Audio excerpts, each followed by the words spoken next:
mic's off. Well, that'll make it easier for people to hear me if I have the mic on. Thank you. So calling to order the meeting of the Albany Transportation Commission for Thursday, July 24th, 2025. Please call the roll. Commissioner Baldwin. Here. Commissioner Barnes. Present. Commissioner Hiley. Here. Commissioner Kerr. Yes, here. Commissioner McCroskey. Here. Commissioner Zuba. And Chair Javendal. Present. Okay. I'd like to read the land acknowledgement. The City of Albany recognizes that we occupy the land originally protected by the Confederated Villages of Lichon. We acknowledge the genocide that took place on these lands and must make strides to repay the moral debt that is owed to this indigenous people, specifically the Ohlone tribe. We thank them for their contributions, which have transformed our community and will continue to bring forth growth and unity. The City of Albany commits to sustaining ongoing relationships with the tribe and together build a better future for all that now make this their home. Okay, with that, we are at public comment. This is an opportunity for anyone who wishes to speak to the Commission on an item that is not on tonight's agenda. We allow up to 3 minutes per speaker.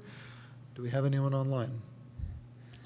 There are attendees online. If you wish to speak on an item not on the agenda, please use the raise your hand feature.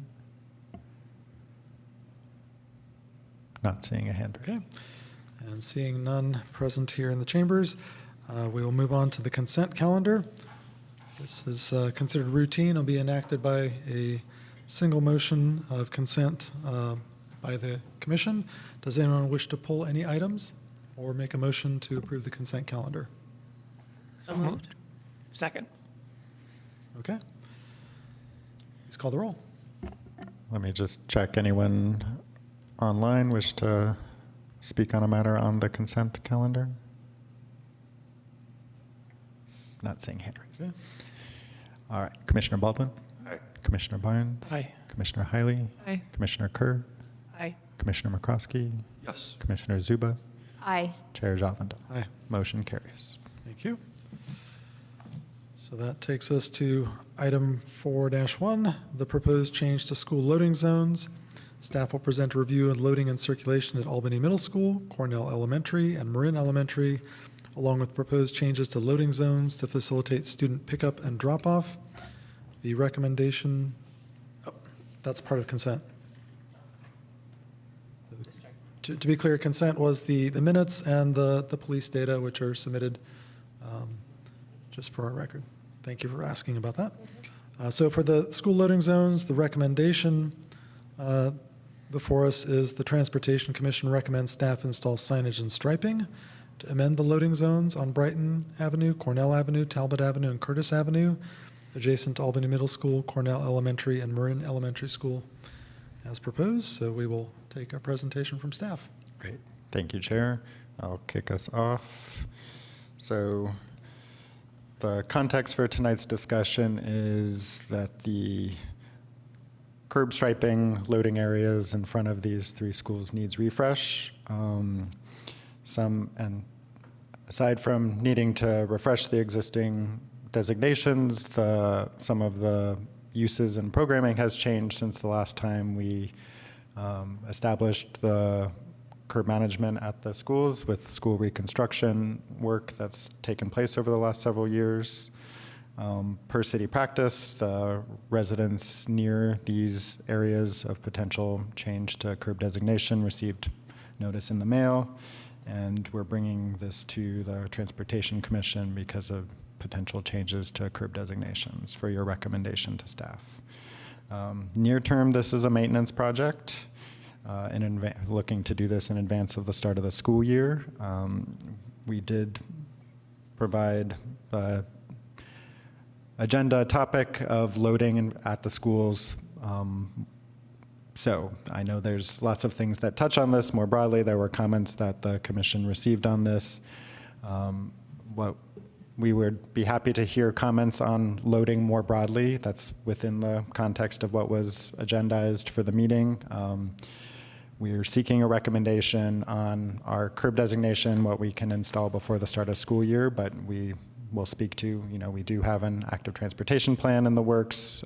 We have lots of ideas that have been collected as part of that, and discussion on loading more generally could inform that work as well as we work to bring specific projects back as part of that next phase of the ATP and develop that. So with that, I will also just note,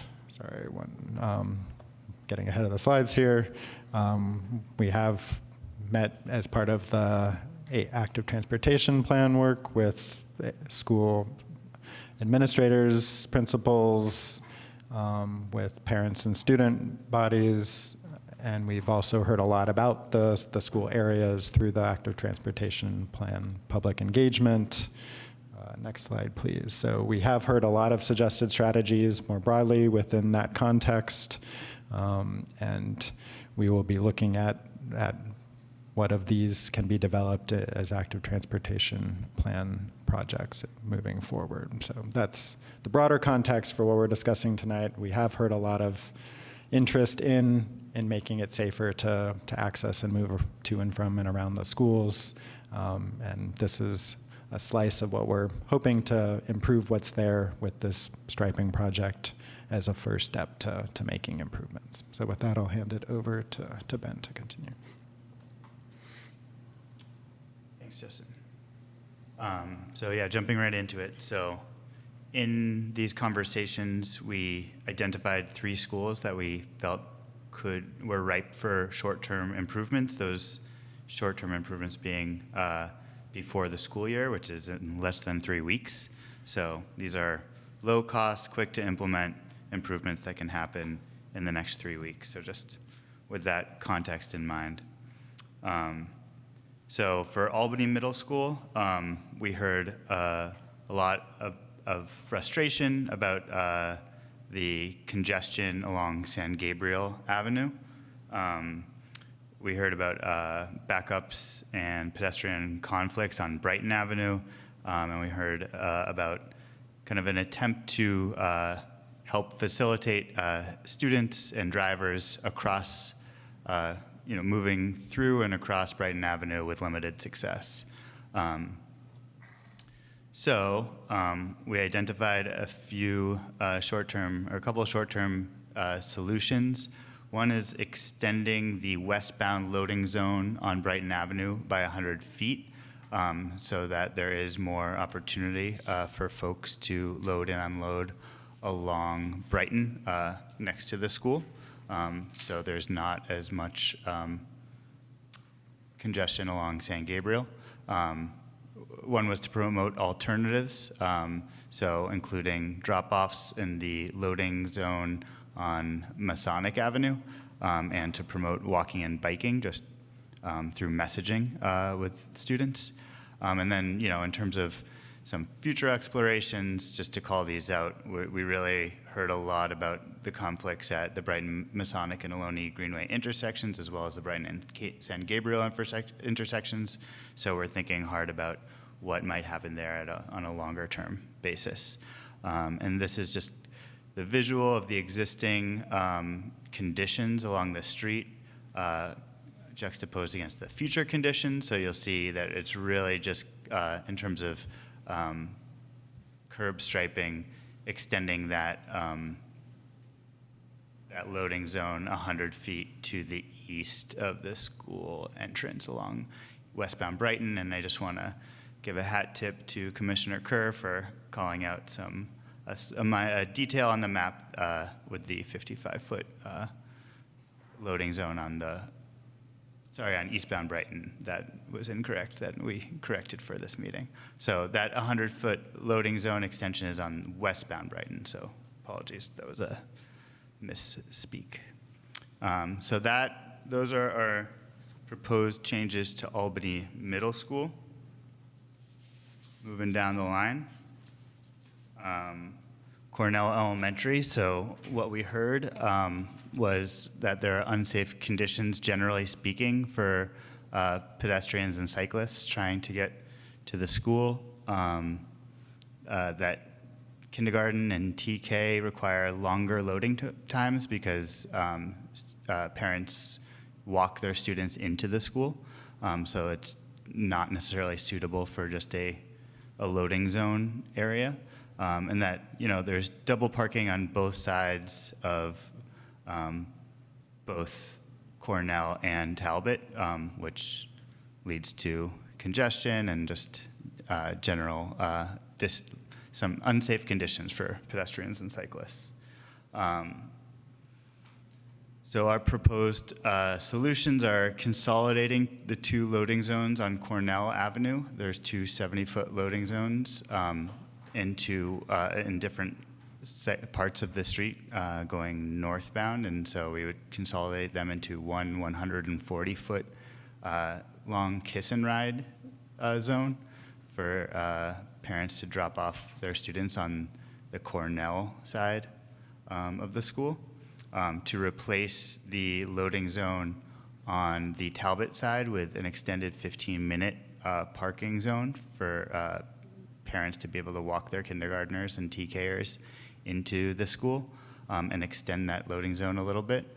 And then direct parents to different pickup and drop-off school locations, so kind of making sure that we're communicating that first through fifth graders kind of enter through the northbound Cornell Kiss and Ride entrance, TK and K, enter through the southbound Talbot entrance that's adjacent to what we're proposing the 15-minute parking zone to be, and then emphasizing that Talbot and Cornell are generally congested and encourage drivers to park a block or 2 away to walk to the school that last couple blocks. And we see the library and community center as a good kind of staging area for that.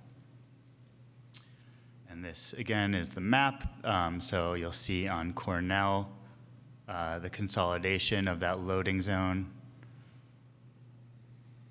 going northbound, and then proposing the TK and K, near the TK and K entrance, a 15-minute parking zone, so that parents can go in when they're their students.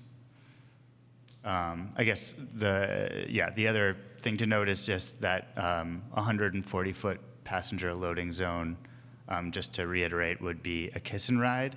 And so the kiss and ride, and we'll talk about this in a minute, we're kind of soliciting ideas from you all about how we might improve that kiss and ride and better manage it with our limited resources in that short time frame. So we'll get to that. Is the kiss required? You got a kiss. I'll just add, because it's on here, just call out on here also. There is a second entrance on Talbot. It's identified here to the south, and that would really be encouraged and messaged as the walking, biking entrance, since Talbot is our bike network access as well. How many feet is a standard parking spot? Just so 20 to 22. 20 to 22 feet. Okay, thanks. By the entrance on the bottom right, the grades 1 through 5 that we're trying to emphasize biking and walking, are there adequate biking lockup zones in that area? Is that why that entrance is there? I'll defer to a parent to speak. There is some outside parking. I don't know where kids park inside the lot, if there is. That's zone. the location of the only inside gate parking, but there's not very much. It's maybe this big of a space, and maybe I don't know how many bikes could fit there. It's small. You want to mention where the exterior bike? Yeah, there's exterior bike parking both at that same location.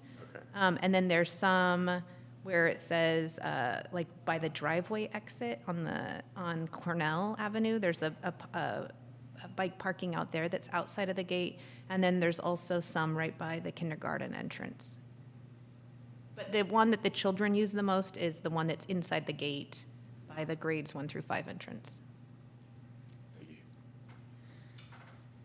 So just to get to our third and final school, Marin Elementary, the issues identified here were disorganized loading on Curtis, I think both because of the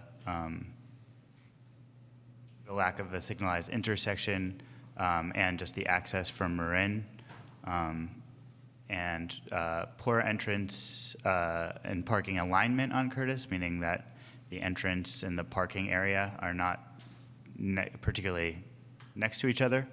And then the fact that staff don't have designated parking, so they compete with parents for curb space. The solutions identified here were shifting Curtis Street loading zone 50 feet north to better align with the entrance on Curtis, to convert the zone again into a managed kiss and ride area where you have to kiss, and tools to manage traffic, including striping, signs, and barriers for that kiss and ride zone. And I'll share the map here. And again, this is just on the Curtis side that we're proposing changes, but it's just moving that that 120-foot loading zone closer to the entrance, and then shifting that to more of a kiss and ride managed zone during the at least a drop-off period. So that is a little bit of a rundown of our proposed changes. Getting a little bit more into the weeds on potential traffic flow management tools. There's a few things we can do. We're open to other ideas that this commission has, but kind of the four main ideas we identified, given limited budget and time, are street striping or colored pavement to kind of show where folks are supposed to be dropping off, designating one or two spaces in the front as like the place where you should be opening your doors, and having the rest be a kind of a line waiting for that to happen. Improving signage, so that signage can be in permanent signage, such as the one shown here. We could also provide A-frames to the school that can be put out temporarily during the morning rush to communicate where students should be dropped off. Temporary vertical barriers, so this could be cones or kind of temporary soft hit posts or something of the like to kind of channel cars in the kiss and ride zone so that they know that this is really like a moving lane and not just an idling lane. And then obviously behavioral reinforcement, which would come in the form of someone helping to manage the vehicles and students coming in and out. So those are, that's the presentation. The staff recommendation is that the Transportation Commission recommend that staff install signage and striping to amend loading zones adjacent to these three schools. And then we're also asking that you provide us some feedback on traffic flow management tools as they pertain to this kiss and rides. And just in terms of next steps, we are hoping to implement these changes within the next 3 weeks, which is a pretty short timeline. We'd like to work with AUST to also educate parents on the changes, because that's a big piece of the puzzle. We're hoping to monitor rollout and adjust changes as needed, because we know this is kind of short time frame, and there will be small tweaks that might improve conditions. And then, as part of phase 3 of the ATP, we're really looking for those bigger ideas that were coming in as feedback for this evening's meeting that we hope to incorporate into the active transportation plan as a whole. So with that, we will open it up to questions from the commission. All right, any questions for clarification? I have a comment to provide additional context specific to Cornell, since that's where my kiddos go to school and the school that I know the most about. And then I also had a question. Maybe I'll do my question first, which is, what feedback have you gotten from the schools specifically about these changes? Have you already run these changes, these plans by the principals or any other school site folks? We've discussed these and circulated and revised per comment from the principals at each of the schools. Okay. And then the comment that I wanted to make about the Cornell site that I think will be important, can you pull up that map?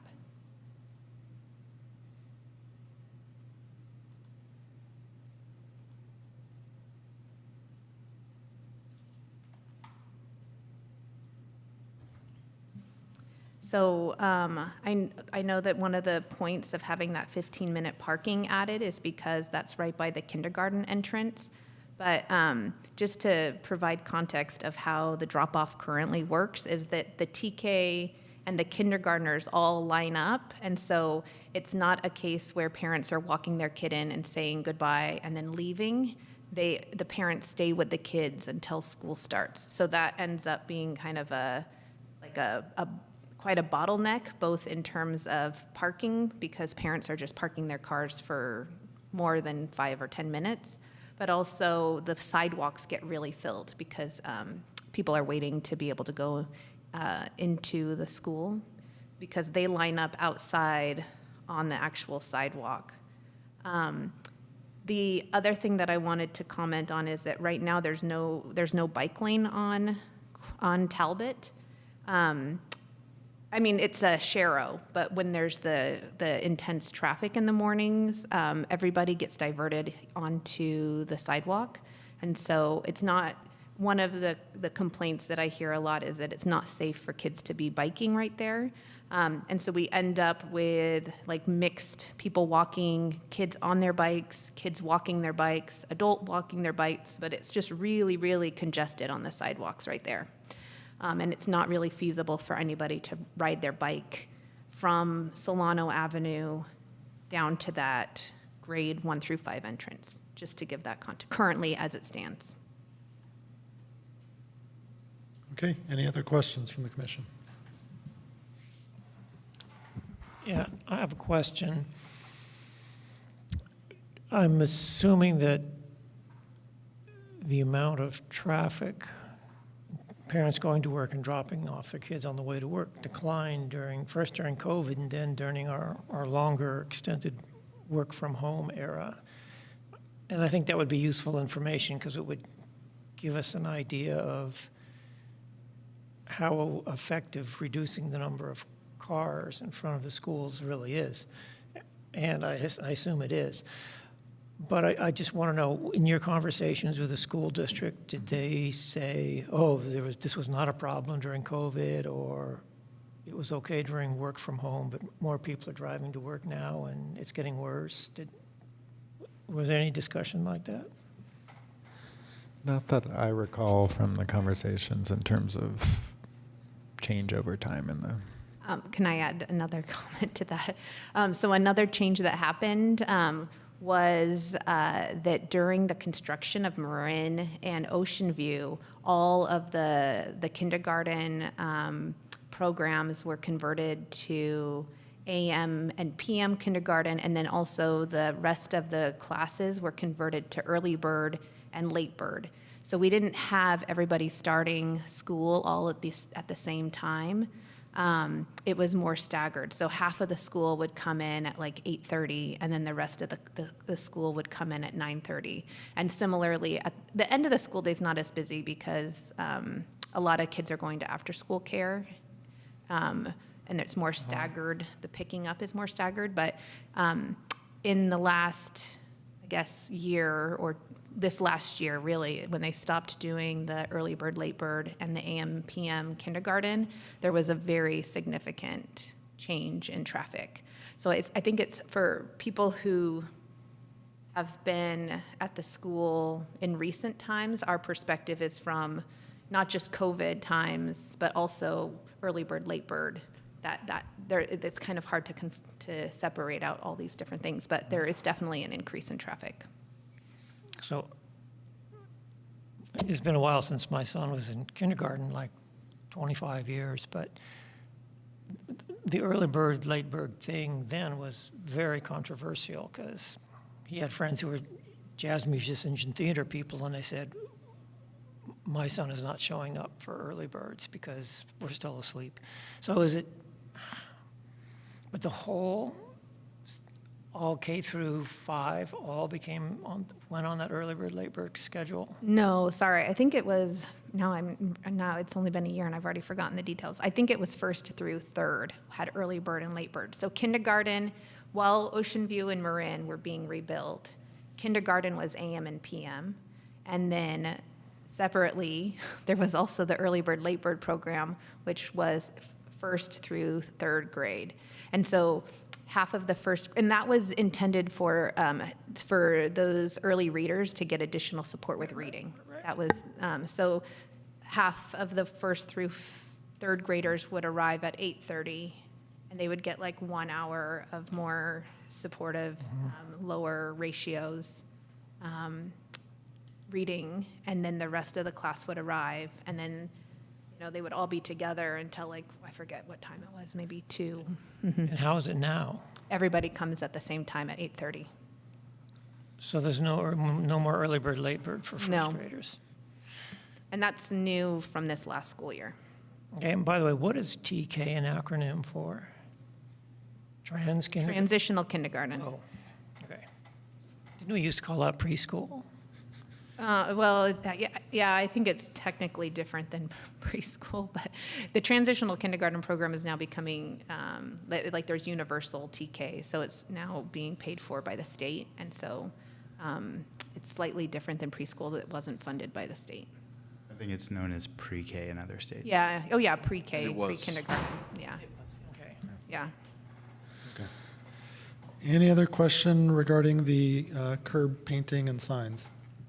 Yeah, I just had a question. Ben, you characterized the success of these staff student-led crossings at AMS as limited, and I wondered why. Because my own experience in that was that it was quite successful, and that the students crossed with some expediency when there was an adult directing them. This was directly kind of reporting back from our conversations with the schools, so they classified it as limited success, is my understanding. So the teachers were the source of that information, or the school district was the source? Yeah. Okay. Thank you.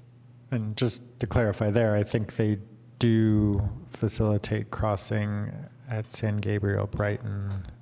They often, but can't always, also facilitate crossing at Masonic, Brighton, is how it was communicated to us. I understand. Thanks. I was reading between the lines, and I assumed that that was related to the fact that they don't always have staff available to perform that function. Maybe that was an unwarranted assumption. I don't know. Question? Yes, question. The memo and the presentation mentioned some traffic flow management, like striping and the vertical barriers.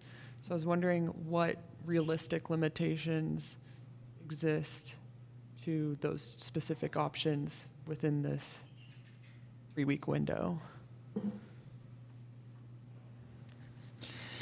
We're likely limited to paint on the street. We've talked with school staff about cones are movable,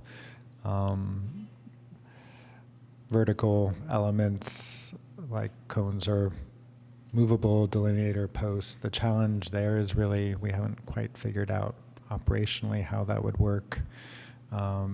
There is less of a need for a kiss and ride kind of lane in the afternoon, and they're expecting even more aftercare this coming year with changes in aftercare programs. So having something out just for the AM makes it more of an ongoing need to move if there was a vertical element to it. So we haven't quite figured out how that would work and who would be able to do that, making changes during the day. So I think it's likely going to be paint and signage, and encouragement is what we have to work with for the start. Okay, and is does AMS have a kiss and ride zone, or all? No, okay. No kissing middle schoolers. Okay. one quick question for me, just to confirm, when we're talking about the kiss and ride, as much as I appreciate the humor, we're basically talking about a white zone where the driver has to stay with the vehicle.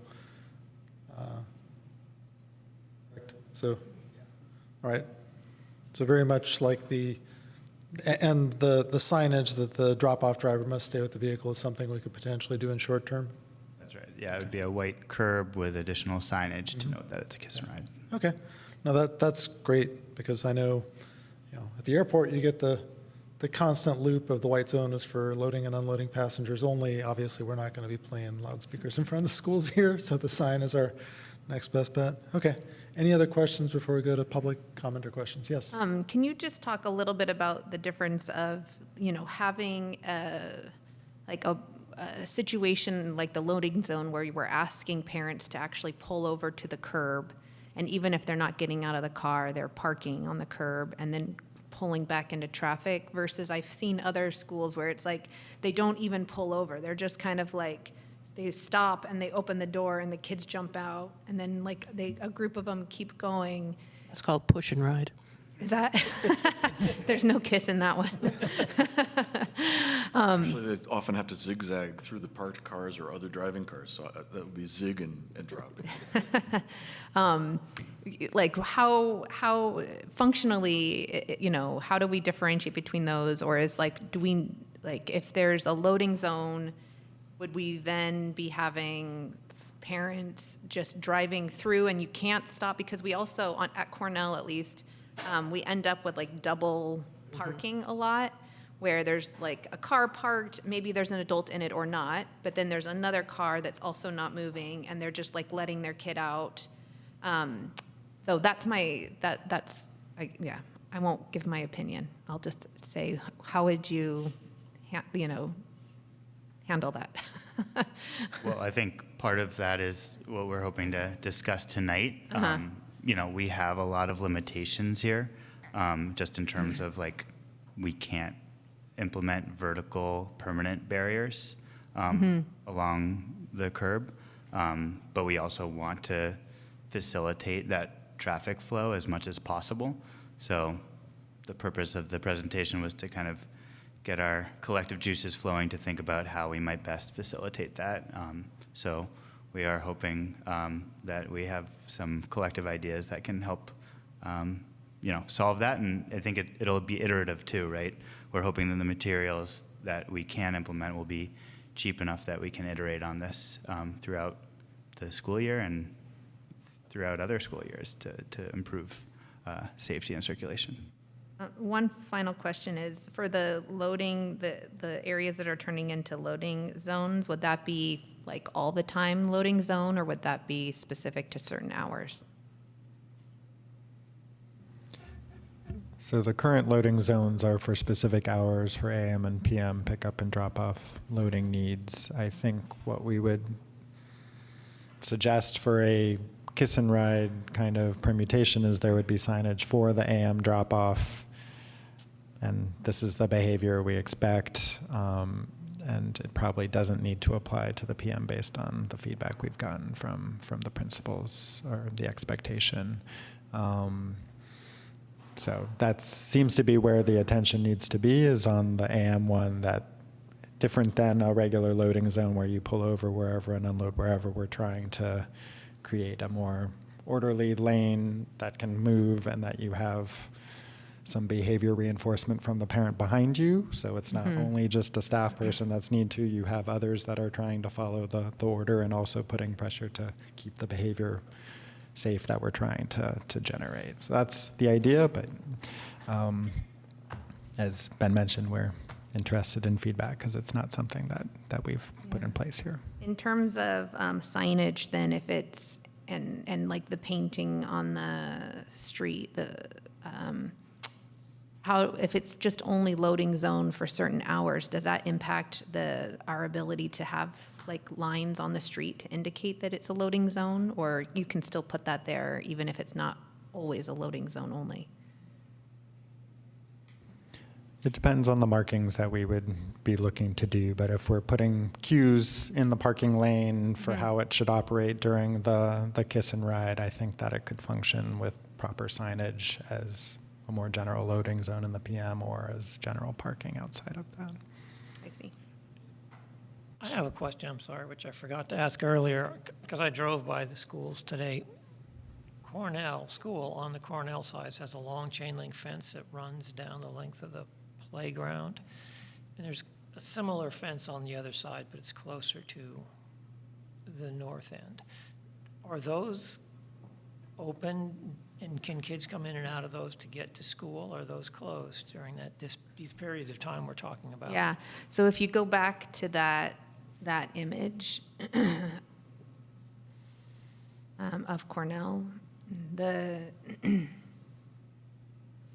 so where it says grade 1 through 5 entrance on Cornell Avenue, that gate is open in the mornings and after school. There's another gate that is right around where it says 310 feet. That Right. gate is never open.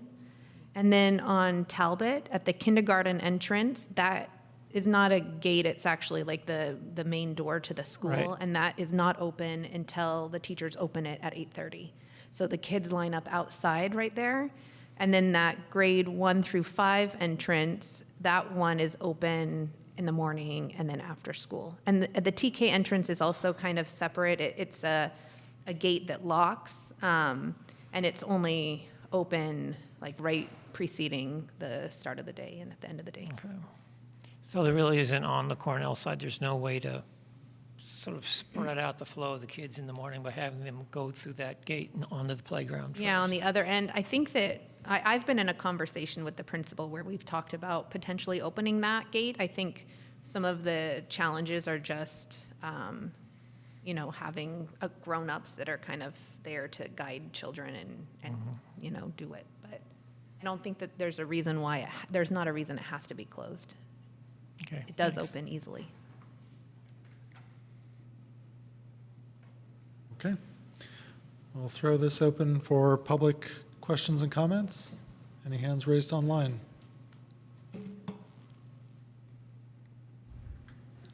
If you want to speak on this item online, please use the raise your hand feature.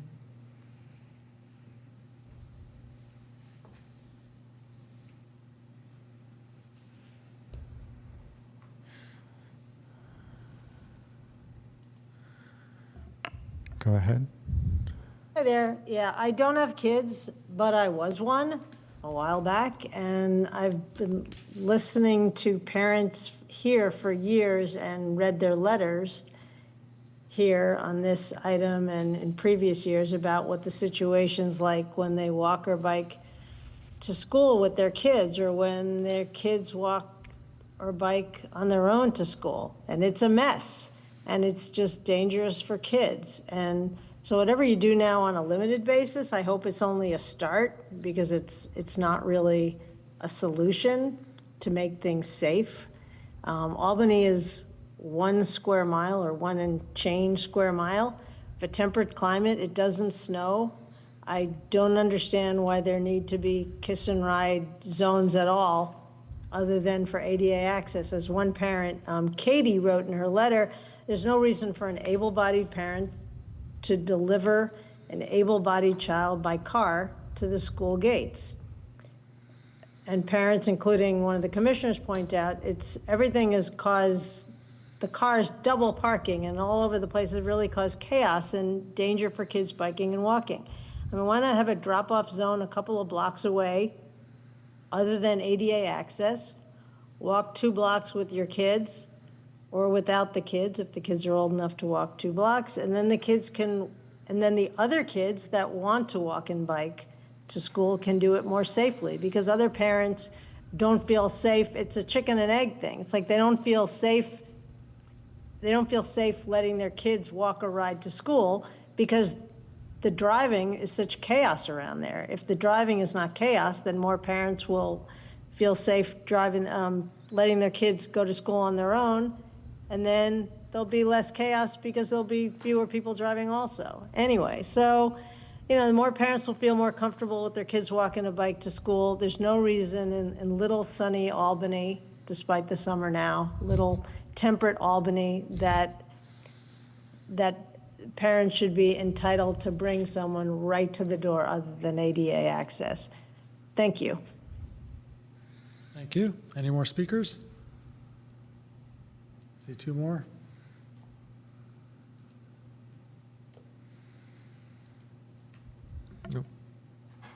Go ahead. Hello. Yes. I've lived on Cornell Avenue across from what's, I guess now the main gate for entrance to the school. And so we've been here 29 years, and we have noticed that significantly the traffic problem in the last 5 to 10 years has just been pretty much out of control. You just assume you're not going to be able to get out of your driveway for 10 or 15 minutes when school is, in session while kids are being dropped off. I have one concrete suggestion, and that would be that the vehicle congestion on Cornell could be reduced by 50% if there were on Talbot also an encouragement and a kiss and tell or whatever. If there were drop-offs by vehicles encouraged on Talbot, that way there'd be less congestion on Cornell, where if I remember correctly, in the last 30 years, there have been 2 children injured, and I've seen several vehicle accidents. So to encourage that, I will also mention there is a bike rack on Cornell and Solano that could hold up to, 24 bikes. It's never being used. So what I am suggesting is that bike and walkers don't necessarily have to be limited to Talbot. And as the council person mentioned, they have a lot of congestion with the bicycles. So if you were using both streets, 50% for each, it would ease congestion in both avenues. Thank you. That's all I want to say. Thank you. Next speaker, please. Not seeing any more hands raised. Okay. Then back to the commission for comments and discussion. Would like to start? I can. Thank you to the public comment and also to the amazing many emails we got. I just wanted to emphasize a couple points that really stuck out to me from some of the comments. Someone saying that many parents don't allow their kids to walk or bike to school because they don't feel that it is safe. And that was echoed by a couple of those comments, and also as we heard on the phone. So that is super key. I know the memo states the importance of increasing safety and increasing active transportation. So definitely don't want to lose sight of that extremely important priority of safety. Also noting, kind of as we talked about in our last month's meeting, as a public comment brought up, as we increase active transportation access, we're decreasing car traffic and decreasing congestion. So just some high points, but I wanted to also make some specific suggestions, and hopefully I'm still optimistic that these suggestions fall within the scope of what we were talking about was possible with striping on the pavement. I understand there are some limitations to permanent barriers, but so specifically at middle school, at Albany Middle School, the image suggested diagonal striping across the whole loading zone, but I think that would be great. I would also suggest a maybe 1 foot wide buffer lane that separates the loading zone from the vehicle traffic. This would also achieve a point that was made in the memo too, that reducing lane width is an effort of traffic calming, so that would reduce traffic speeds. So whether it's a kind of wider loading zone with diagonal striping or just this 1 foot wide buffer zone separating the loading zone from the traffic, I think that serves a couple purposes to slow down traffic down the road. It indicates the flow of traffic in and out of the loading zones. Brighton is supposed to be, as we heard in our last meeting, it's on the draft network as a high comfort priority network, meaning that hopefully we're having pretty good bike infrastructure in there in the future. So we can expect, and currently we expect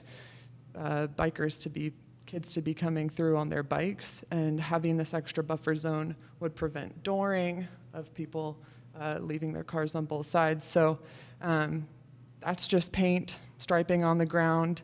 I think that's an easy solution. Also, at Albany Middle School, we read some comments that intersection, Masonic and Brighton, is pretty difficult. There's a lot of kids crossing the Greenway there. Also with the suggestion to move more drop-offs to Masonic specifically, we'll have even more kids encouraged to be crossing that intersection. So I liked seeing that a future effort would be controlling traffic at that intersection. But it does seem like something we would be able to do within the scope defined as possible with striping. There's already those kind of like painted bulb outs, the ones that currently have armadillos. Again, I understand maybe no permanent physical barriers, but maybe we could just do the striping or the painting. There's some examples that I mentioned in an email, like in Oakland, where they've just painted the intersection. So those are my two striping suggestions that I think could have a real simple but impactful improvement on safety in the very short term. I have some thoughts on other schools, but I wonder if the commission wants to like focus on one school at a time. Any preferences on that? Certainly, middle school has the difference that without any TK drop-off, the need for short-term parking is not part of the necessary paradigm here, so maybe that's a simpler conversation. I think that makes sense to go school by school. Does anyone? Could we start with general comments that aren't school-specific? Certainly. Good idea. Let's do that, and then we can focus in on one school and try to come up with a recommendation. I should have suggested that before I went into my whole spiel. Not a problem. Do you have general comments? No, I already said them, thanks. So I've been a Safe Routes to School volunteer in Albany for over 20 years and have been working on and trying to address this problem for all that time. I may sound a little jaded, but I appreciate the energy the staff is bringing to looking at this problem and working with the school district and the other commissioners who may have more optimism than I do. That's good. There's really, it's been a huge cultural shift between, for the last century. There's a perception that our children are in more danger when the reality is that they're in less danger from other people. They may be in more danger from vehicles, but the safety of children has gone up and the perception of safety has gone down. And the result is very few children walk themselves to school by themselves, even though they live locally. Marin School, sorry, it's school specific, used to, two rebuilds ago, had its central stairway at the corner of Santa Fe and Marin as its welcoming front. Because at that time, I believe most kids walked to school and were coming from the intersection. Marin School. That has really changed drastically. About 12 years ago, I started a differently named system trial called Quick and Safe. And it was a door opening program before school. We did it for a total of about 6 months over a couple of years. We got volunteer fifth graders to stay out between about 8:15 and a few minutes past when school started with their teacher permissions. They stayed on the curb but opened the doors. Parents didn't have to get out. I was ridiculed by my active transportation cohort for addressing the issue of cars when I should have been trying to find volunteers for walking school buses, which I also had trouble finding. And our program was very limited because we had very little volunteer interest from other parents. And somewhat low compliance from parents, even though we used cones and created a chute and had kids right there ready to open doors. The word entitlement came up earlier, and yeah, there's a lot of entitlement and cultural. And so I see this as a long-term push to change the culture at the schools, and it's going to require a lot of ongoing work. So great, we're getting started.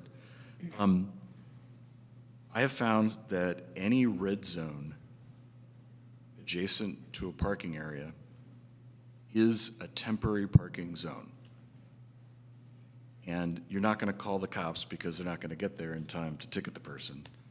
And I've found that even ticketing people is not a full deterrent to the use of the red zones, even with the same individual.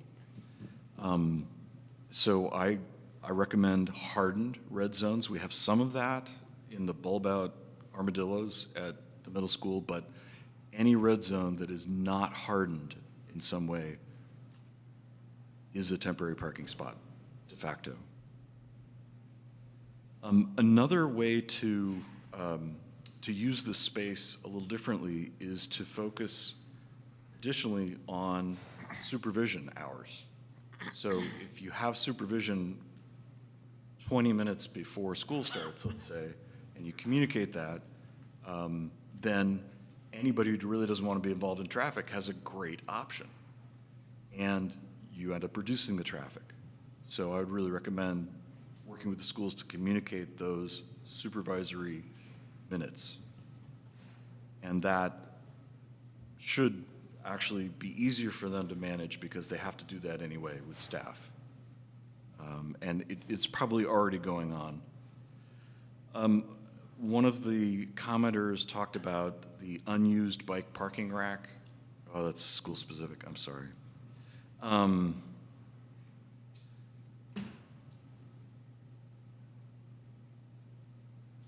Let me just close my general comments by saying that there's this sort of a package of things. And by the way, this isn't unique to Albany. I have a very strong memory of driving through Oakland one morning between about 7:30 and 8:30, because it took a while to get across town on city streets. And we must have passed 5 or 6 elementary and middle schools. And the same things were happening at every single school. People were letting their kids off in traffic. People were parked up and blocking traffic. This is not unique. We can address some of it.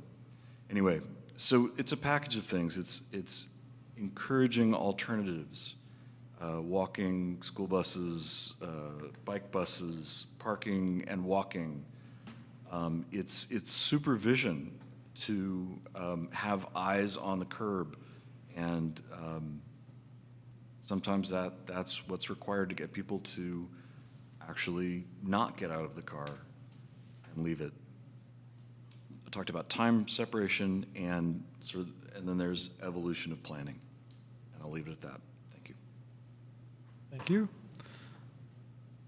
Michael.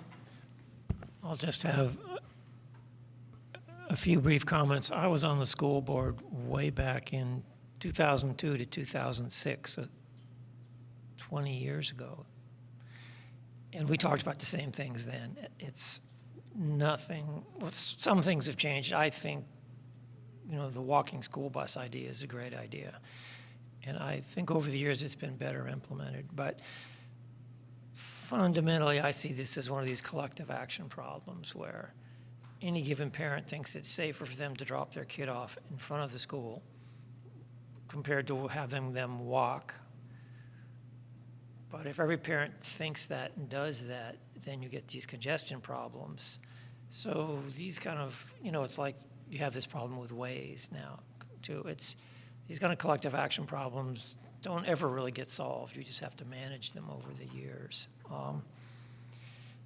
The other place where I see this problem is at airports, where people are frantically dropping people off, and there's quite a bit more supervision and more strict enforcement. And I think it's way better, but it's still a problem. So, but when I haven't been at the middle school for a long time, but when there was parents double parking in the street and kids dodging their way in between cars, it was like, no, that's the worst. So I think the question is also, there's a lot of options, but the question is, to me, how much staff time can the schools really spare to create some of these options? And my sense is, well, just historically, they haven't been willing to spare a lot. Maybe we can get that to change. It would be nice, but anything to sort of spread out the commotion, time-wise, space-wise, whatever. Way more kids walking, that's a great idea. The school bus idea, I think, in Ken's work has been a great help. Getting parents to volunteer that time of day is pretty tough. And one point I want to bring up that I don't think was mentioned, and I don't know at the moment, but the school district over the years has gone back and forth with out-of-district kids and enrolling different amounts of out-of-district kids at different levels. So there are parents who cannot have their kids walk to school because they live in El Cerrito. And so you have to keep that in mind as well. And that's it. All right, thank you. Any others? I will just, please go ahead. No, by all means, go ahead. I have more comments that are to the school site specific, but some of my more general thoughts are, like to your point about opening up the campuses a little bit earlier. I think another strategy that can be used to support that is now we have universal free breakfasts. And so I lead a walking school bus to Cornell. We've been doing that for the last 3 years, and I know that there are a couple families that sometimes don't join us because their kids do want to go get there extra early so that they can have the breakfast. So I think that could be like kind of a Attractant. an attractant. The other thing is the conversations that I've had with parents who are driving, majority of them are driving because they're running late and they feel like driving is somehow faster than walking, even though in reality, I don't think it is, but there's a perception that driving will be faster. So I see a lot of parents who are driving because they're running late. Parents who are dropping their kids off on the way to work, those ones tend to be more amenable to parking like a couple blocks away and walking like the last block or two rather than, being right in the loading zone. And then there's also the parents who feel like it's unsafe. So in Cornell's case, it's particularly crossing Solano Avenue, which I think is a different conversation to be had. But Solano Avenue and Marin are both are truly unsafe for kids to be crossing, even when the crossing guard is standing in the middle of the road multiple times. I would say at least weekly, I see somebody drive through when she's standing in the middle with her stop sign. So it's incredibly unsafe. And so I understand why, people are apprehensive of just sending their kids not walking with them. But I would say that those are the three kind of car drivers that I encounter the most. And I think another strategy that is important to talk about is just helping communicate to the teachers like what they're able to do, what is within their realm of like solutions that they can try on their own without getting the city involved, or maybe getting the city involved, but it's that they have kind of that freedom to try things, and then also communicating that to the school population, because in my experience, there's not a lot of communication about expectations around drop-off or how the flow is going to work. So I think that coordinating with the principals and the school staff of like, here's what you're allowed to try, or, like when you're talking about putting cones out, like you can put cones out, or you can, I don't know if it's possible, can they like temporarily, make, like unofficially make, Talbot one way and Cornell the other way, like almost functionally one-way roads during, whatever the 20 minutes right around morning drop-off. So I would encourage you to spend more time talking with the school site admins about what are they allowed, like what can they do, how would that work? Because I think a lot of the solutions some of them need these like permanent, signage and, actual like painting. But I think a lot of it is just expectations and behaviors. Like you were saying, where there's a red zone that actually is temporary parking, where you see a loading zone that's actually, oh, it's okay if I just run in really quick. I'm only going to be 5 minutes. And so, and there's no enforcement, which I understand it's hard when there's so many people coming and going. And at Cornell, we've had the police come and, kind of be a presence. And I don't think it really changes much, to be honest. Well, the police are parked in the red zone, first of all. Yeah, exactly. So they're modeling the behavior.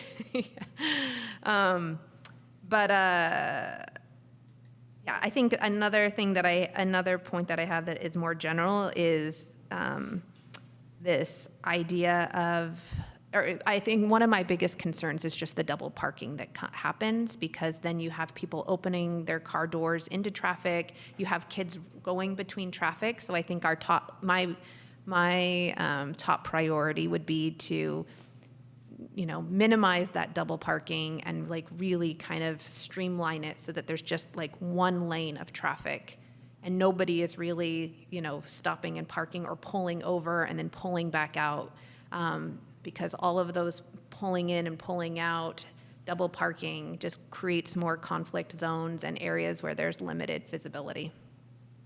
Okay, those are also, while I was sitting here, I remembered that I have a bunch of walking and rolling data, because I have been the site coordinator at Cornell for the walk and roll to school days and the safe routes to school. And so I have from Albany Middle School, and I have data from 1 year, Cornell Elementary, and then Ocean View. There's no data from Marin. I have data about walking and rolling, and there's a lot of people that are like, our walking percentages at Cornell are around 47% of kids were walking. Ocean View was a little bit less. This is the last 3 years, around 39%. And then rolling percentages, at Cornell, it's only around 10 to 15%. And then Ocean View, it was like around 25%. I can, and the caveat of this data is that it's on a day where we are like really promoting walking and rolling, and also where there is a kind of a social pressure to report it. But I think it gives us a good sense that, over 50% of kids are, either walking or cycling to school every day, for sure. And there should be more historic data that's been gathered on the Alameda County Safe Routes to School website. Yeah, this was just in I had asked, it was actually before a city council meeting a few months ago. I had asked for like whatever data my contact had. So this is just what she had sent me, what they had sent me. I have one more general thing. When my kids were at school, there were caravans that came from different programs. And because of the time limitation, they often had to park around the corner from the exits. I would suggest considering exempting caravans from at least the pickup time limit. What do you mean by caravans? Care programs, after-school programs that have vans to transport kids. I'm sorry. Caravan? Sorry, yeah. Oh, I was thinking They're caravan, vans. like. They're vans with, Okay. Yeah, teachers from the program or transporters from the program, and they take a bunch of kids. Very good. Thank you. So some of my general comments, things that we've tried that haven't necessarily gone anywhere, or that maybe I've seen other places that have been able to do it, but we haven't yet here, are car-free zones around schools. We tried to do that at Ocean View, thinking that, at least, Jackson's not a public street, so we could work with, UC and, at least, once a month or something, do that.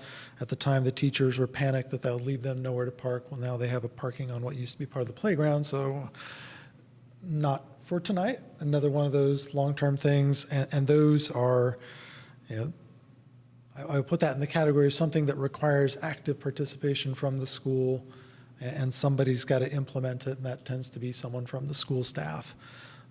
We had, I guess, 2 different schools in Berkeley that we basically put up barriers part of the day to through traffic on the street next to the school. So traffic could not get through. Now, one of them, traffic pulled in, did a U-turn at the barrier, and that was by design. And then the other side of the barrier was the bike and pedestrian approach. So there are things that can be done, but that's always going to mean the school's got to get actively engaged, and there's got to be support behind it.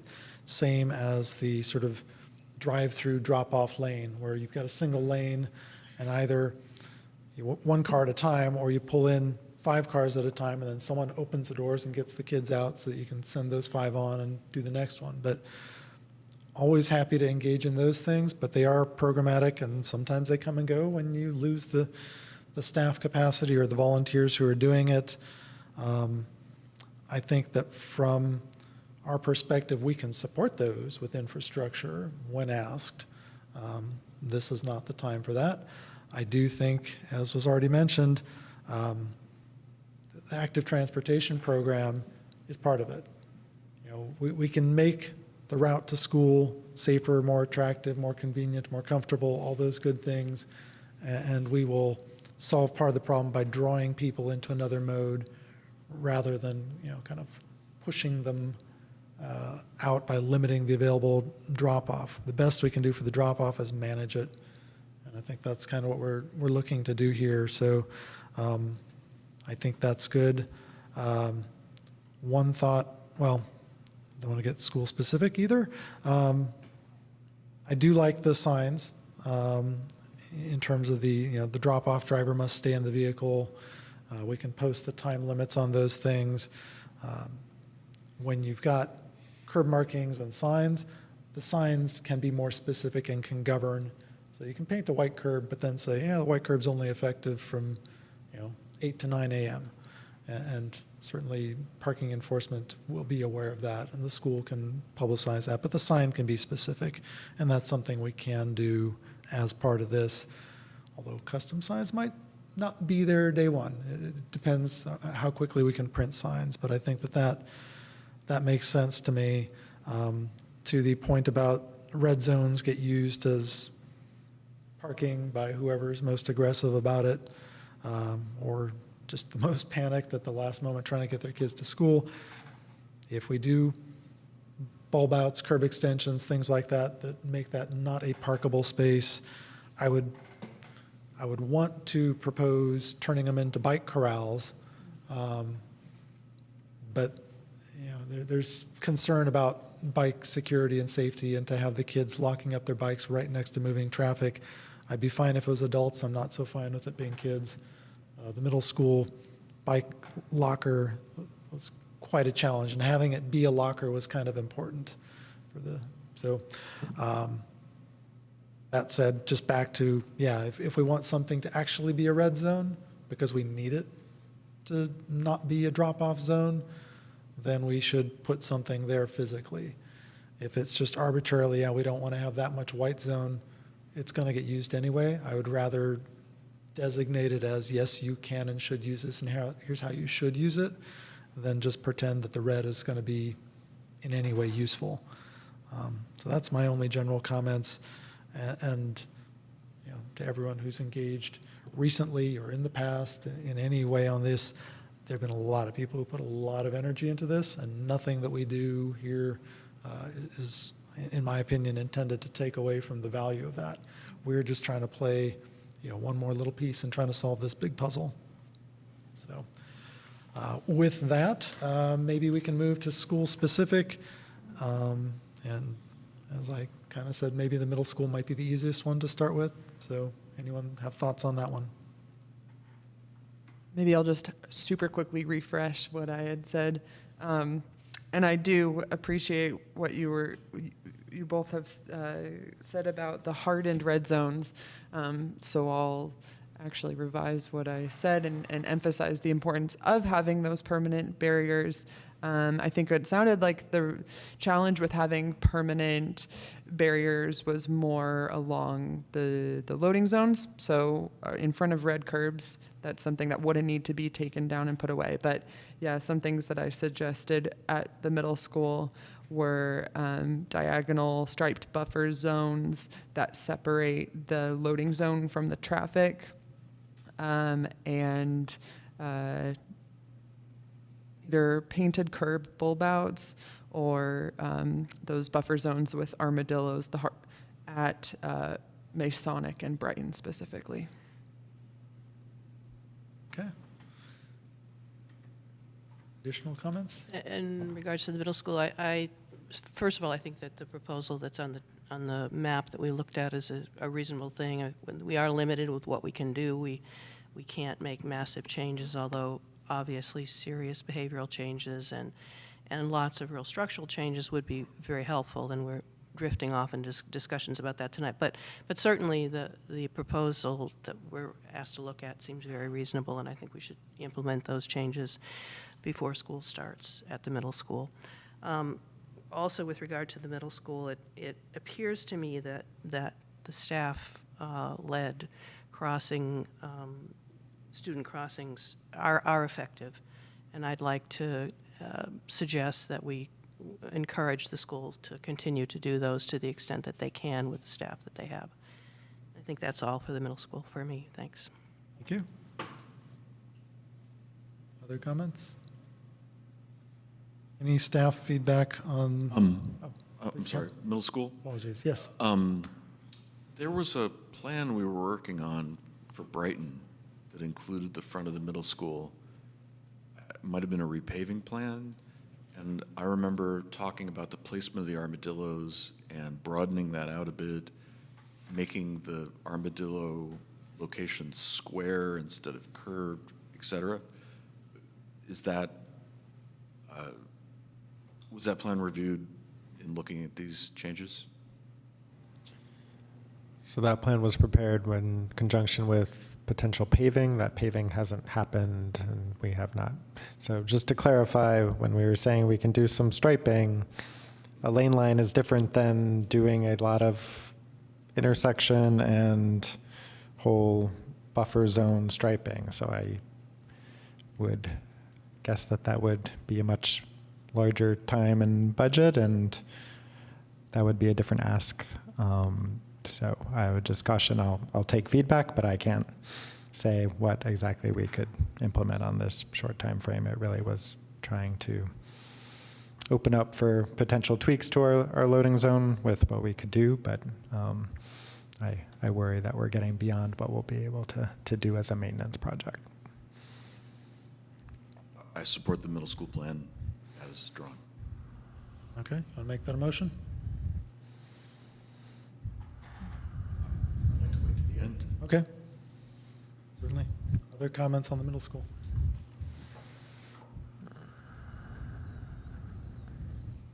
Okay. I think just to throw out there, recognizing that there's a little bit of a gray area in terms of what we can do and what we can't do, we can take comments or a recommendation from the commission and just include however feasible, and within, we will identify what's feasible and what's not feasible within these short weeks before school starts, and do what we can. But recognizing that you don't know exactly what we can do, and we don't know exactly what we can do. We can work to do what we can. Okay, that makes sense. All right, so then it sounded, Ken, like you'd prefer to discuss both of the other schools before we make a motion. Is that correct? Yeah, in case we turn up something that applies. Very good. All right. Then how about Marin? That seems perhaps the next simplest. One of us went to one of these, or one or more of these schools more recently than the rest of us. Some of them had different names. I Or did we're in go to different Marin. places. You what? I did go to Marin, and I did go to Albany Middle. For Marin, I was never dropped off in any of these loading zones. I was always dropped off at the red light coming down Santa Fe from Solano. My mom, at the red light, she'd be like, "All right, bye." I'd get out of the car, run to the curb, and then I'd just use the crossing guards to help me get the rest of the way. She's German, so she's pretty comfortable just kind of kicking me out, a little different. And then for middle school, I just walked to school. That's my experience. Thank you. That sounds good. Yeah, I walked 5 blocks down Marin to the traffic signal and walked across with the crossing guard, so there was no dropping off. Was it snowing? Sadly, no. And because I was perhaps more lazy, I don't know what you'd call it. I would walk home, but I'd walk home on the south side of Marin and then cross Marin at an uncontrolled crossing. But I was in 5th grade at the time, so that's my defense.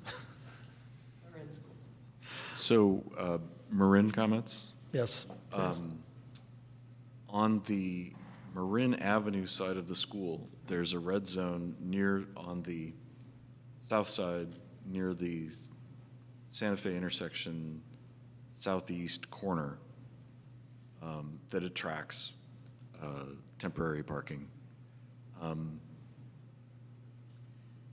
guess my suggestion would be to lengthen that particular section to 2 spaces and make it an actual drop-off zone, because that's the way it gets used.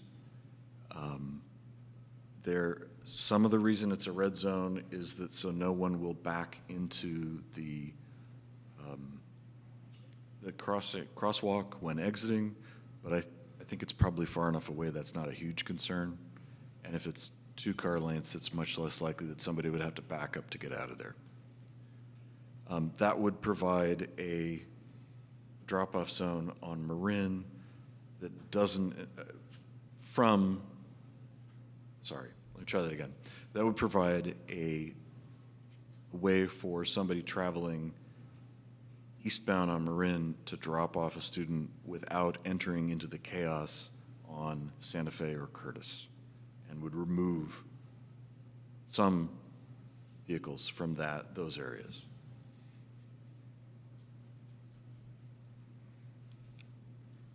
Is that clear to staff where the recommendation is? The suggestion is on the eastbound direction, past Santa Fe, the initial red curb and beyond, for two car lengths being a potential loading zone. Well, not leaving it a red curb, converting it to a white curb, yes. Yep.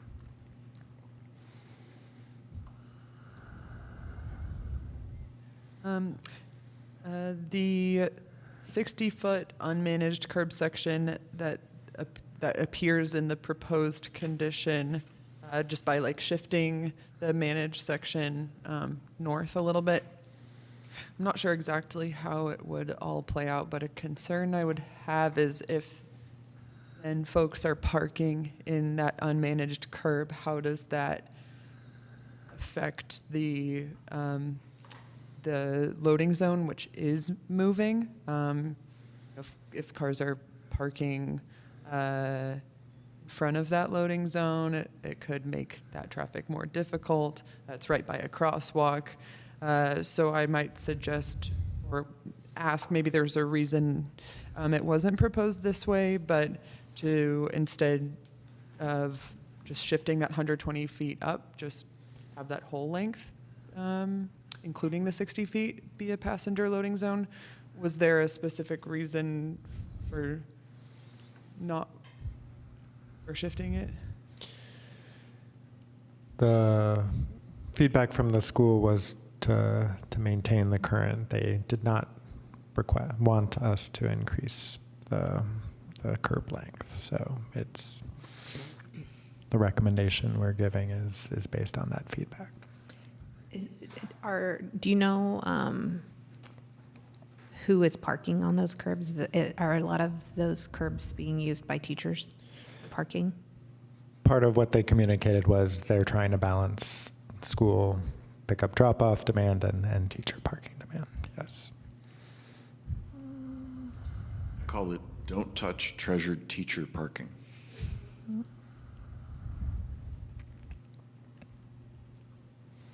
And then the only other comment, again, would just be hardening those red zones on Curtis at Sonoma, if possible. Right, and if you don't do a conversion on Marin Avenue, hardening that red zone as well.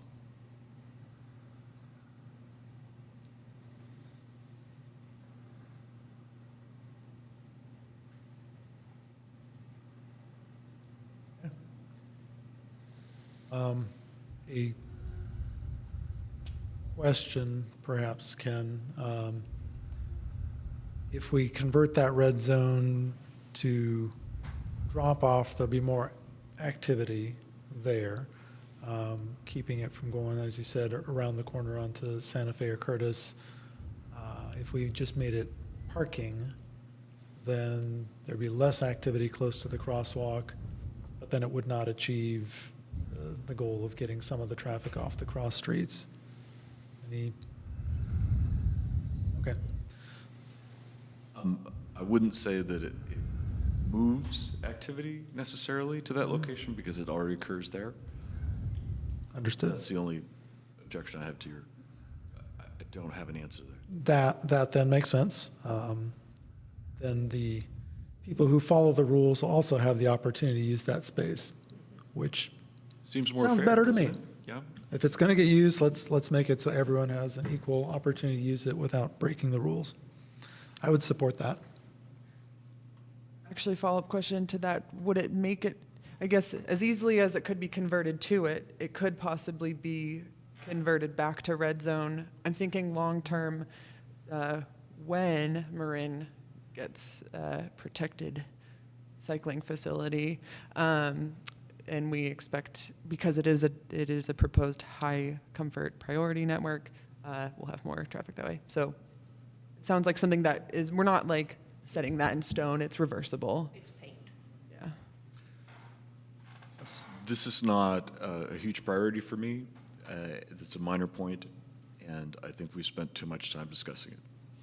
Okay, I think it's a good suggestion. I'm happy to run with that too. Yeah, it's a simple add. My only comment is, I don't know the drop-off situation as much at Marin because I'm always at Cornell dropping off my kids. But, the concern that I have for Cornell is the same for Marin, which is just whatever we can do to minimize like double double parking or people pulling into the passenger loading, pulling out and kind of creating like almost double parking, because I feel like that is the biggest point of potential collisions or, children are not very visible and they're like darting between vehicles. So, as we're moving forward with, shifting this passenger loading zone, if, there's also a plan to work with the school about how do we do that, but also not have like people taking up the whole road and just turning it into a parking lot of kids coming and going and weaving between cars. Yeah. Can I respond to that? Fortunately, the Curtis side is a calmer area without the through traffic that occurs on Santa Fe. So it's less of an issue. And really, this is just centering the short-term parking on the entrance. But similar to what you voiced at Cornell, that school entrance on Cornell is also the entrance to the in-perimeter bike parking for students. And so you do get the same kind of crunch issue on that sidewalk with strollers and scooters and bikes coming to that entrance. You're talking about here? Because Curtis also has a bike parking that's protected inside of the. That's the one I'm talking about, Yeah. the protected bike parking, Yeah, yes. I'm saying that there's a lot of demand on that sidewalk. Yeah, But the street is calmer. that's good. What is the bike, ooh, that was loud. What is the bike approach? Do kids bike up? Like, are there kids biking northbound on Curtis and then crossing at the crosswalk to get onto the sidewalk? Or how do they get into that bike parking that's on Curtis?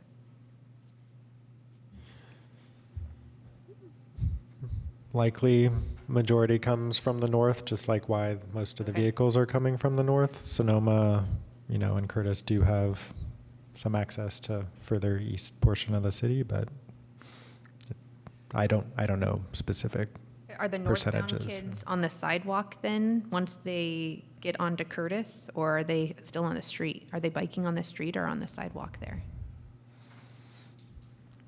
I haven't surveyed it recently, Yeah. since the protected bike parking was implemented at this location.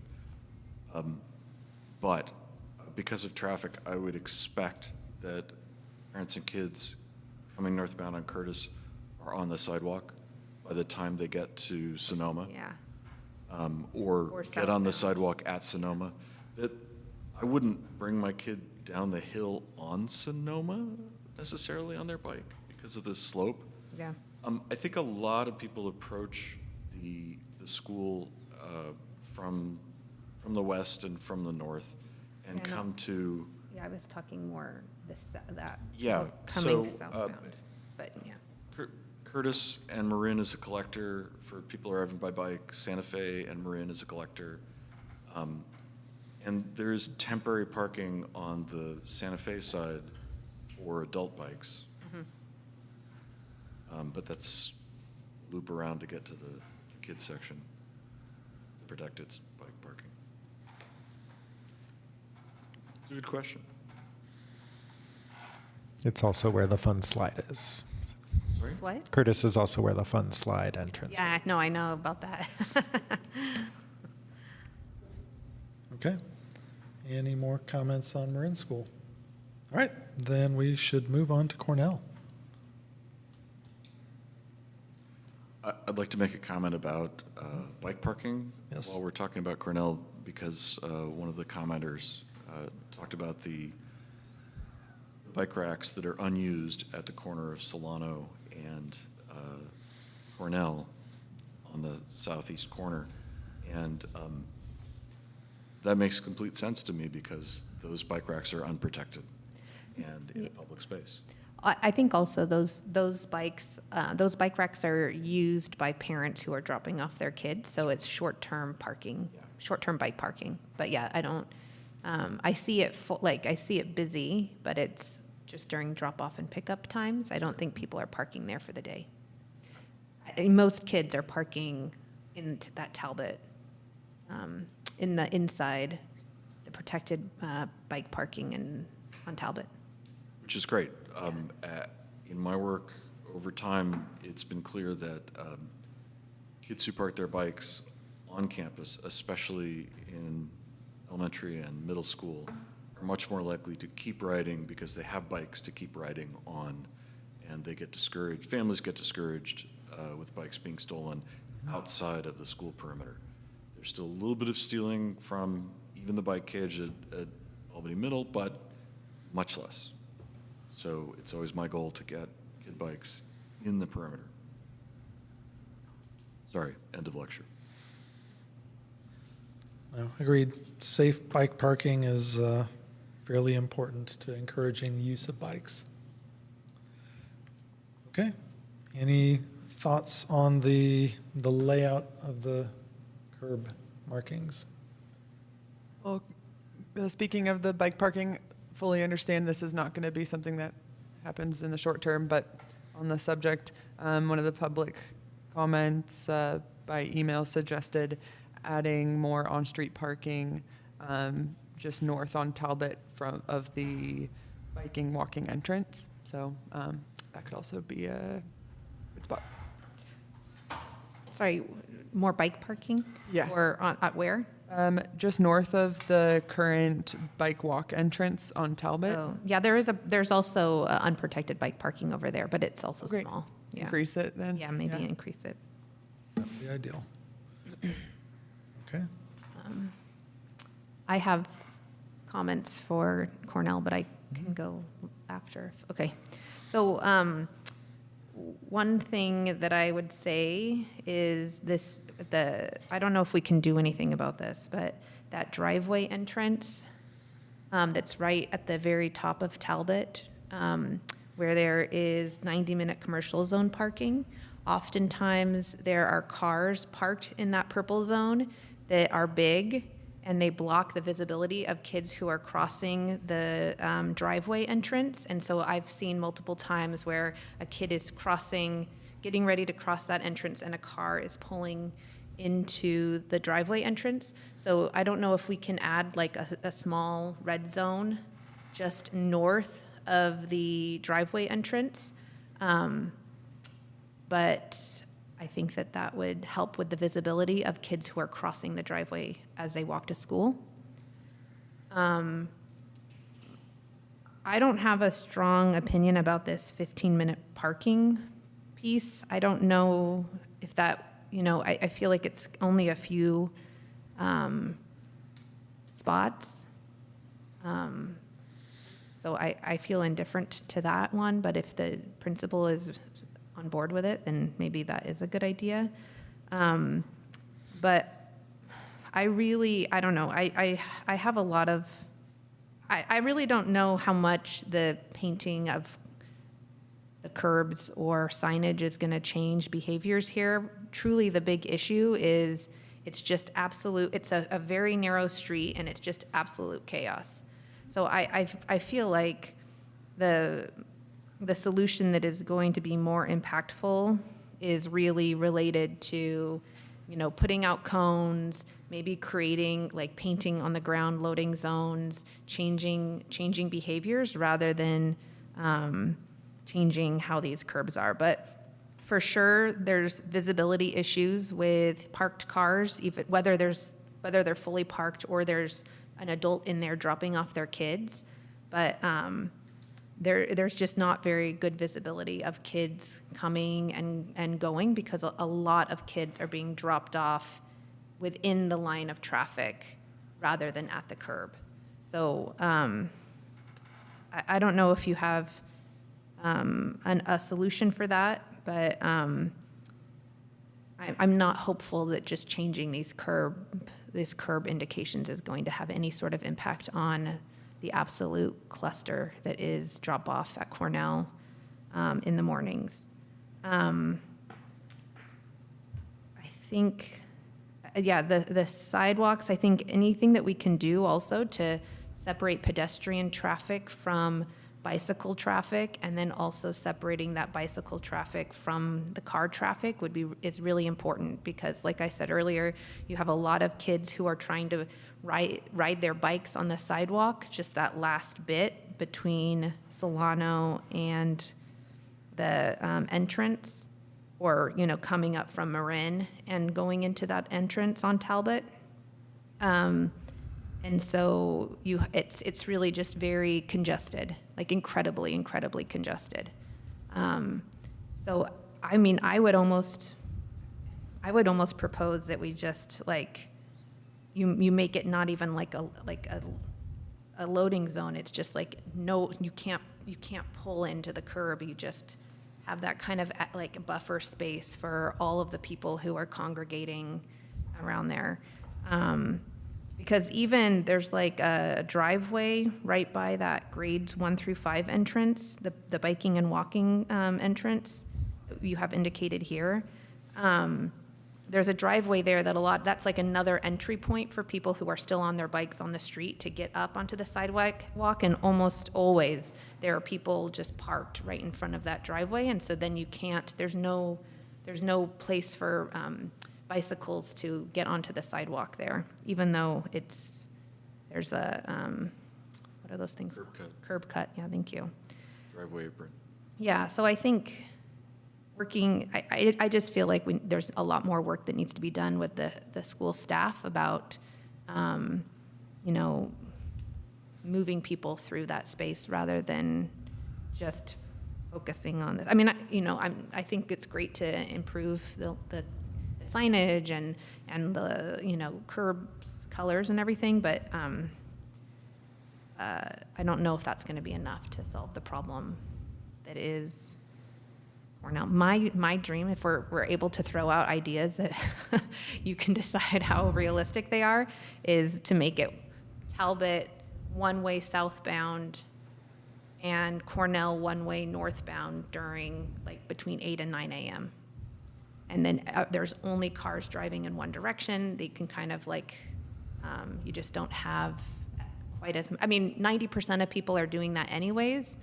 But I think making it official and like creating more of a buffer, like in the, like the loading zone, or like where the parking would be, have that just be clear of any parked cars, and people are just driving through, kind of doing what was talked about earlier, like 5 cars, they open their doors, the kids jump out, get unloaded, and then they just keep going. And there's no pulling over to the curb and pulling back out. That would be my 2 cents. But I don't know. Say with confidence that is a ATP-sized vision. Yeah. But you were saying that in Berkeley that there's a school where they just temporarily kind of make it one way. Well, they have a barrier to through traffic. That's a lot easier to implement. They just close a gate that crosses the street. Oh, okay. And one of them is to manage arrival traffic. The Yeah. other one is actually because they built a new cafeteria across the street, and at lunchtimes they just close the street and have a mid-block crossing for all the students. Got it. So, but yeah, I'll dive into this just a little bit because I have some thoughts along the same lines of, if we want a part-time one-way loop around the school, essentially, you just put a barrier at the south end of Talbot at Marin. Yeah. So you can't go northbound onto Talbot, and then similarly for Cornell, you know, you control how you can approach the street. Yeah.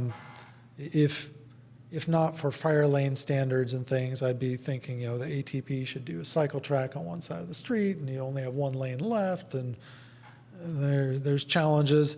That is a much more complex long-term discussion, but the quick, you know, one-way management would be really cool to try out.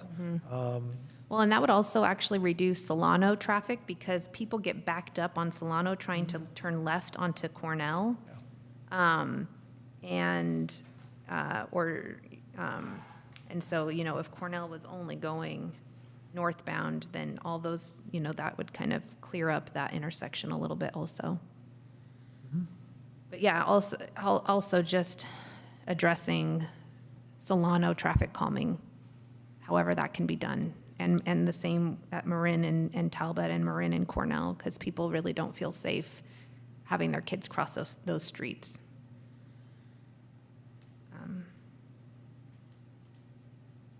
Just had a quick question for you.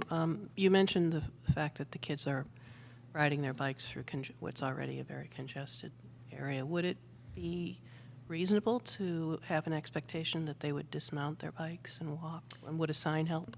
Yeah, I mean, it's like 5-year-olds and 6-year-olds. So, you know, I think But their parents presumably are Yeah. in the vicinity. Yeah, I mean, most of them are dismounting, but also just a kid walking a bike through a congested area is kind of messy. They're almost wider that way. Yeah, exactly.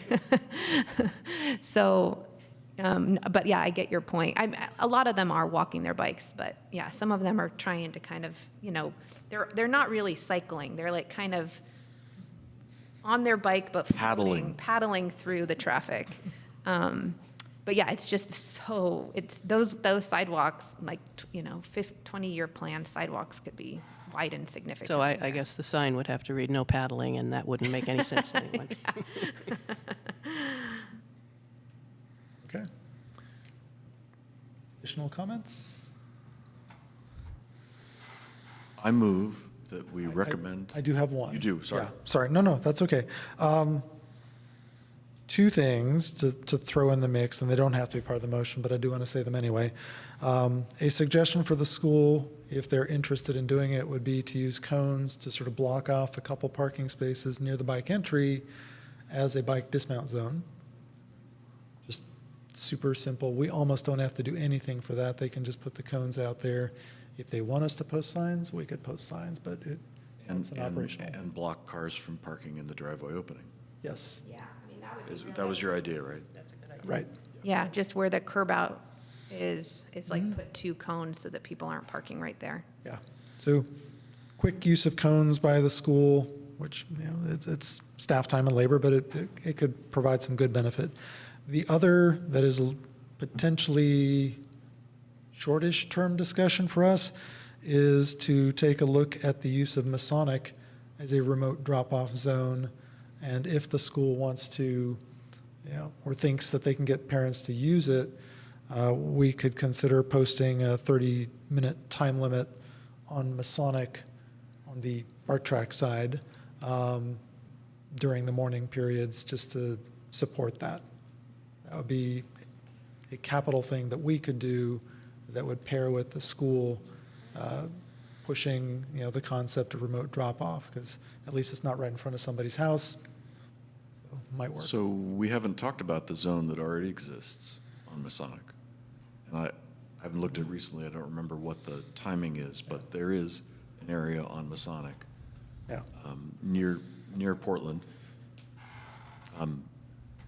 What's the timing on that? That's 3-minute loading. That's just a drop. I think what So you're suggesting Commissioner Javendel was talking about is I'm saying south of Solano. south of Solano. So between Solano and Marin. I mean, we kind of had the idea of, you know, use the library. I'm like, well, the north end of that block of Masonic is, some people's thinking, closer to the school. It might be more attractive. It's a more pleasant walk than nice walking walk. along Marin, I think. Yeah. Yeah, a lot of families just park within the neighborhood and walk Yeah. the last block or 2. We see, on the walking school bus, we have a couple families that like park up on Washington or Portland and then join us. Yeah. Another thing that we've proposed within our like Cornell crew that is involved with this is creating a drop zone at the library parking lot, and then we could have like a volunteer kind of group kids and then send them in a group to walk up. So it wouldn't be like chaperoned, but your kid wouldn't be by themselves. And then we could have an adult sweep at the end to kind of make sure that everybody's made it. Because that's like a block and a half. I mean, it's not a long walk at all. Not bad. No, that's great. And anything programmatic like that, Yeah. it sounds good. I think it's hard because a lot of the people who are driving, they're too late to be able to take advantage of that. Or the ones that are creating, you know, this kind of chaotic. Right. The chaos is really just like the 10 minutes, 10, 15 minutes before school starts. There's every school that I've ever done work for or seen, similar to Ken's driving past several of them. It is just chaos in the mornings. My favorite one, which is actually a rather smallish private school, it's the afternoon pickup that's the most impressive to me. They keep all the kids in the gym. They have a chained off curb lane where cars drive through, and there is a staff member standing at the curbside who asks who you're here to pick up, and about 4 cars will pull in a row, and that person's got a walkie-talkie. They call into the gym, and they send those kids out as their parent is arriving, and pretty much they walk out the door and intercept them and hop in and go. We're not there. We got too many students for that, and it's not a private school, but stuff like that's impressive. I kind of think about it, can we do something like that? Anyway, I don't want to take us off track. Ken, I interrupted you when you were about to make a motion to kind of add in my little 2 cents, but if you would like to make a motion, please. Sorry for interrupting you and getting your full comment. Not in the least. I move that we recommend the maps as drawn along with the comments from the commission. Is that specific enough? Would you like more?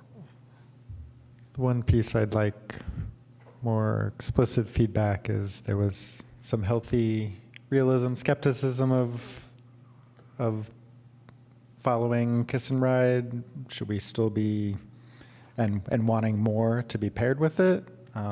So just getting a sense of support for still piloting that versus waiting until we can do more, since there was some mixed feedback on that. But I think, this is my thought, I support that with the sign that provides guidance of what does it mean. So we're sending a clear message that will give it its best chance of success. Yeah, I support it too. I think anything to kind of make that process faster, the drop-off process faster. okay. So maybe it's the Santa Fe side, you don't have to kiss, and the Cornell side, Maybe Curtis side, you do maybe kiss. workshop the terminology. I don't know. I'd never heard that phrase before, but I knew I've heard the concept of. It's more applicable at transit stops, like at BART or something like that. Yeah. the partner drop-off. Yeah, Oh, okay. both adults, Yeah. not the kids. So with that, I'm going to let my motion stand, and I'm looking for a second. I second it. Thank you. Okay, please call the roll. Commissioner Baldwin, Aye. Commissioner Barnes, Aye. Commissioner Hiley, Yes. Commissioner Kerr, Aye. Commissioner McCroskey, Yes. Commissioner Zuba, Aye. Chair Jamindal. Aye. Motion carries. Very good. Thank you. Yes. Everyone And likes to kiss their kids, right? Okay. That takes us to item 4-2, which is now a discussion of injury collisions in Albany. And staff will present the first quarter of 2025 injury collision data and a discussion of the format for future reports. And we will just provide comments. thank you, Chair. While I'm bringing up, I did also just want to say thank you for the broader range of comments. We will be thinking about that more and coming back with more to discuss with the ATP. So we.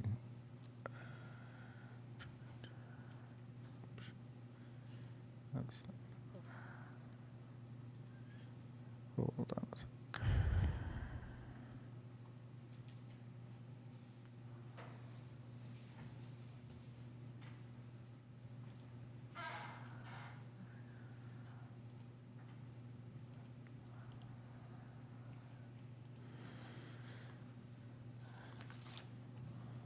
Great, thank you. So tonight, bringing back for your discussion,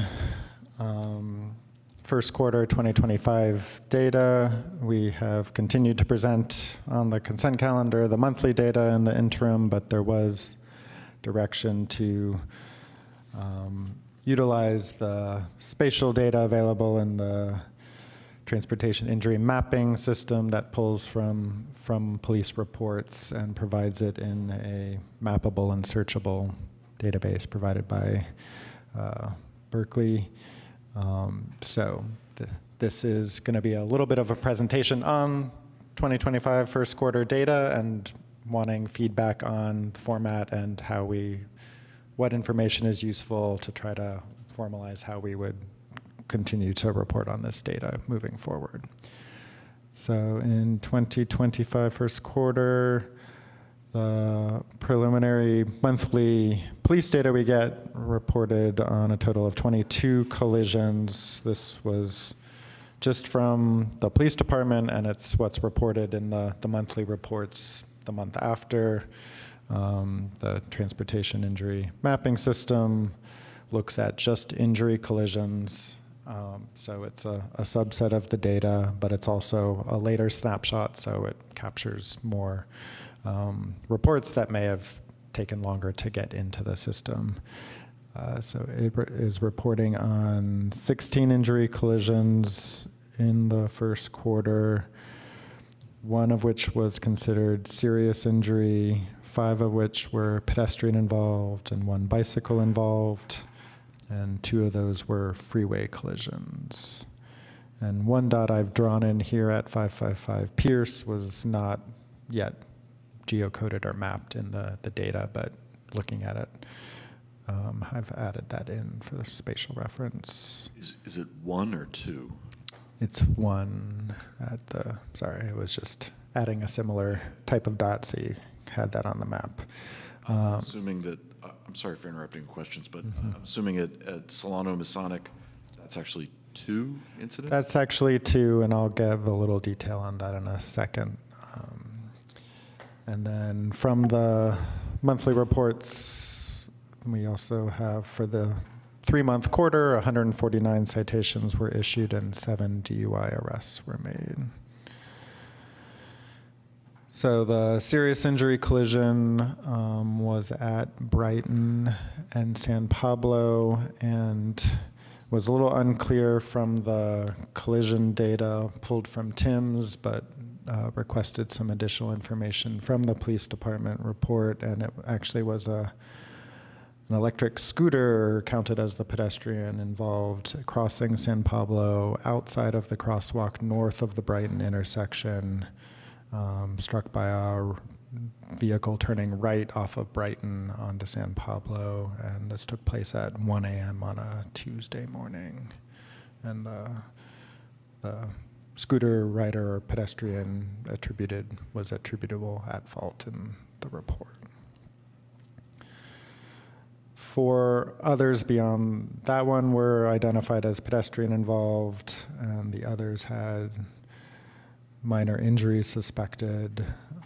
3 involved left-turning vehicles hitting pedestrians crossing in a crosswalk. 1 at San Pablo and Portland, 1 at Solano and Ventura, and 1 at Marin and Peralta. 2 of these were weekday afternoons, and the Marin Peralta one was at 7:22 a.m. on a Thursday.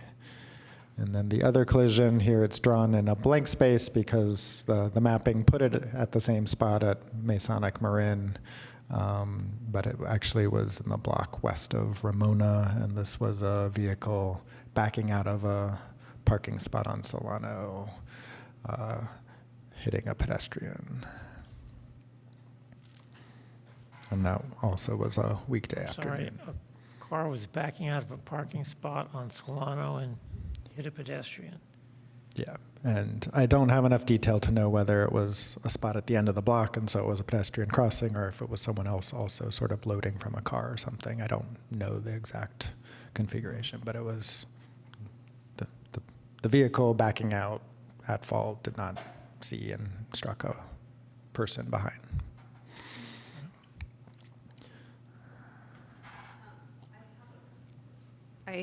Oh, never mind. I can wait for my question. Okay. And then there was 1 bicycle-involved collision, and this was at Masonic and Solano intersection, and they were both the driver and the bicyclist were described as proceeding straight and with the driver at fault, but I'm not clear on the details of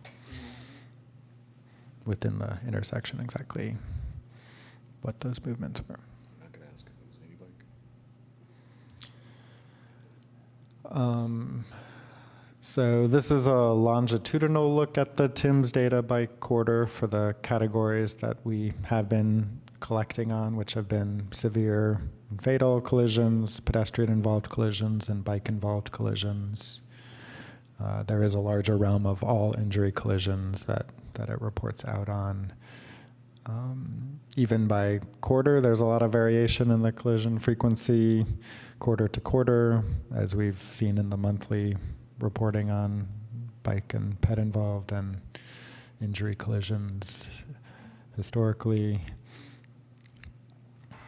And so in the memo and the attachments, there was a broader look at all of the charts that sort of automatically are generated by TIMS within the data that you pull. We showed it for both a 10-year period ending at the quarter that's reporting out or just for the quarter.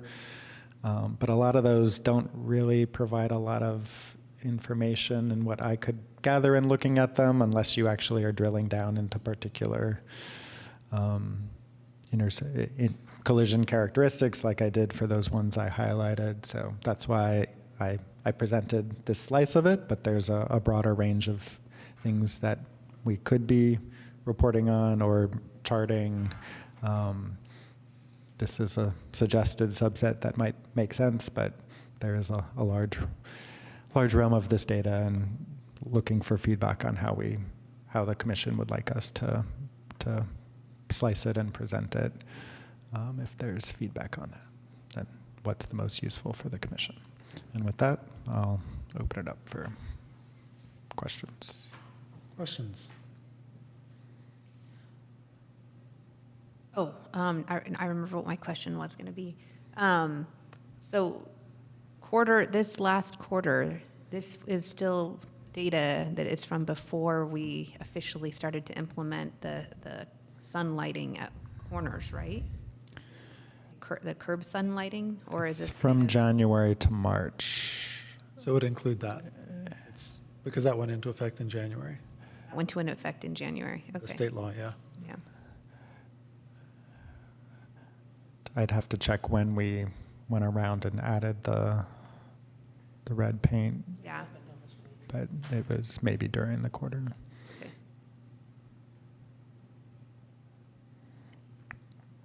Okay. Other questions? I guess I'm curious about whether,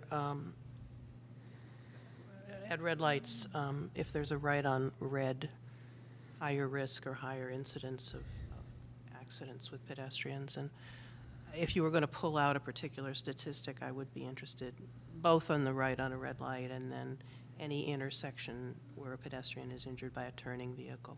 I think those are kind of low-hanging fruit. It's a bad analogy, but it would be useful to look at that, I think.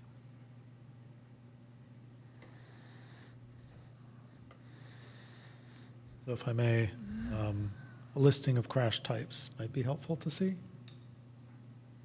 Well, specifically those two, pedestrian versus vehicle types, yes. Gotcha. Okay. Yeah. An associate of mine who likes to analyze data has collected the transportation agenda reported, or the police department reported injury collision data over time, the last 15 years or so, 10 or 15 years, 10 years, let's say, and found that the department reported injury collisions involving sidewalk users was 110, while the Switters reporting of the same, probably the same cohort, was 79.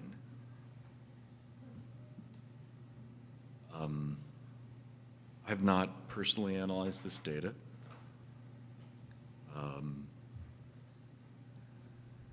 but it does raise some questions about specificity, reporting, et cetera.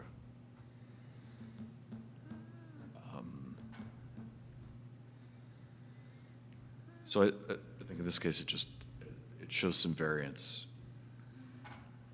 The truth is, I'm sorry, I'm getting an opinion here, but the truth is that all reporting of accidents is incomplete by nature.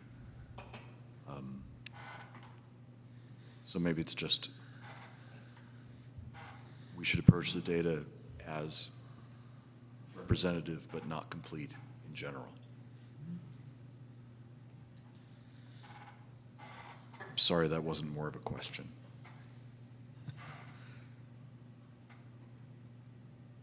Any other questions before we see if there's any public questions or comment? Have anyone online who'd like to comment on this? If you'd like to comment on this item, please use the raise your hand feature.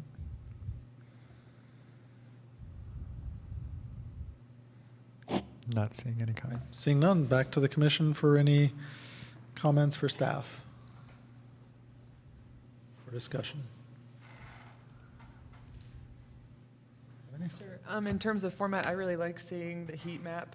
I think, especially in the development of the ATP, it's really helpful seeing kind of those things work together. So yeah, I definitely like the heat map, and I like the way, Justin, the details you provided about some of those more prevalent collisions. I think, we will digest that and think on it, and it helps inform future discussions with some really good specific information. So I thought that was helpful. Any others? Yeah, I agree. The heat map is really reads well for me in terms of thinking about what to prioritize. You showed a graph that I'm not finding quickly in the attachments that had a lot of lines in the same space. I think that was occurrence of different types of collisions. I found myself trying to analyze the data myself, and I guess I would hope there would be a better way to present the data as trends or as averages rather than absolute numbers in order to separate the lines so that we can see trends. All I'm getting out of that graph from viewing it is that there are sort of ranges that are typical. And if that's the message, then it communicates that. But I think we'd like to know if there are also any trends. Yeah, so this was trying to think of there was an appreciation on the commission of looking at it longitudinally with the reporting we had, and this is a quarter by quarter version of that, but it's still just as noisy as our month by month was. Some of the annual reporting we did had a probably easier to read legibility to it, less noisy looking, but was trying to think whether there was a quarterly version that made sense. And it didn't seem to me, it seems like it's also not very legible. But that's then a question, I think, for the commission of if we are doing this quarterly, some of the longitudinal stuff, do we just update annually, or how you want to see some of that more interim quarterly data if really it doesn't make sense to look at trying to find trends in it at a quarterly level. I think that that table or that figure that you showed would be a perfect case of doing a stacked bar chart. So you're not having all these lines going everywhere, but you can kind of see different, what's going on.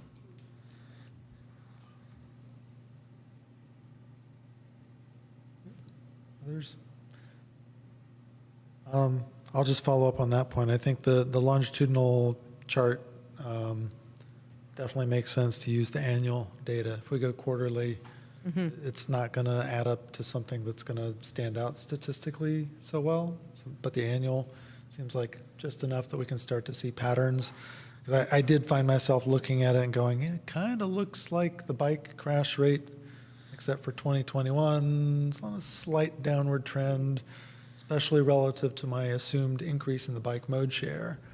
Well, yeah, it seems kind of cool if we look at that and go, well, maybe some of it's, we're putting in better bike infrastructure and that may be helping. Maybe I'm just optimistic, but being able to see patterns is to me really the important thing. The heat map is good for that, the longitudinal trends, so much as we can pull out trends. The format, if it's stacked bar chart versus line chart, I agree, sort of the data piled on top of each other, especially since I'm not great at seeing colors, a little bit dicey, but I nonetheless appreciate the data. If the formatting changes slightly, that's okay. Yeah, I just thank you for putting that together. I think it was nice to see it in a lot of different ways, and your summary of the significant crashes is exactly what we ought to be looking at from a Vision Zero perspective of this is where the crashes that had the most consequence were happening, and that will also help us to see the patterns. So just overall, thank you. I think a stacked bar could be a great solution for separating it out visually. But certainly the bars it wouldn't be an absolute bar height, it would be a staggered bar height. Right. For totals. And that would be great for the year part, and then maybe, yearly in the past, but maybe the trailing year is monthly. So we can see what's going on now and look at the past averages.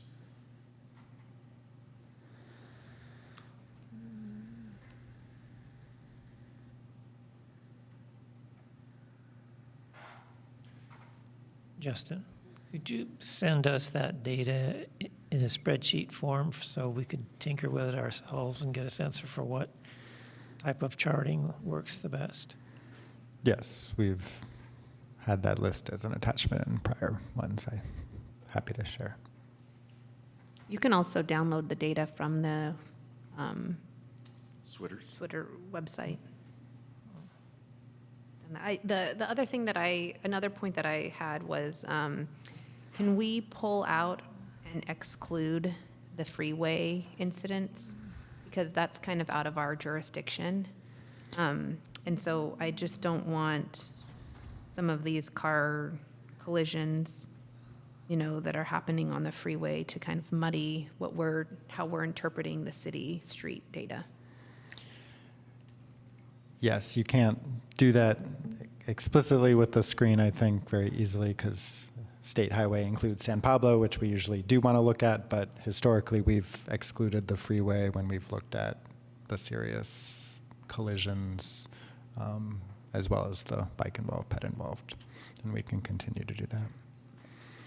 The heat map probably will include it, but that's why I, in the numbers, said how many were freeway. We can continue to do that.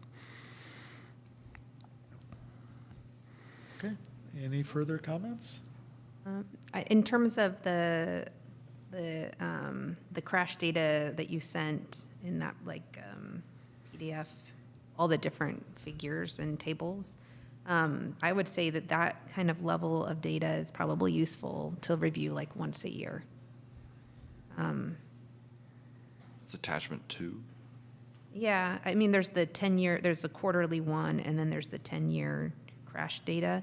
But I feel like even, outside of the heat map and those specific incidents or collisions that you called out and discussed, I don't think that there's really much we can do with this data at a quarterly level or monthly level, because there's not that much that's happening. And so I think it could be easy for us to over-interpret something or, get caught in the nuance and details where, yeah, I think having it yearly is probably the level of, detail or review that we need to have this at. I think it's really telling how many of these collisions are related to unsafe speeds, and I think that is something, like that kind of information we can take and think about as we're, making decisions about traffic safety and priorities, because there's almost 35% of the crashes were related to unsafe speeds, which is really concerning.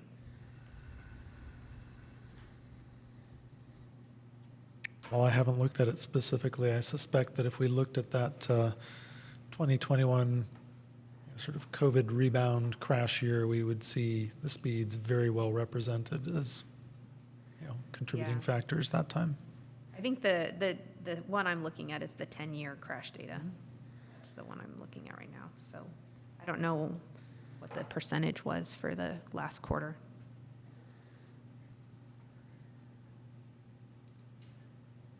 I want to add, it's been a while since we've had a death on the railroad tracks in Albany.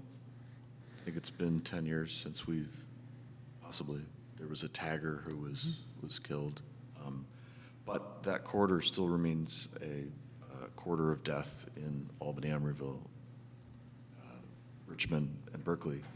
And there are about 2 people killed a year between those communities on the railroad tracks. And this will become important when we talk about putting a cycle track on Cleveland next to the railroad tracks.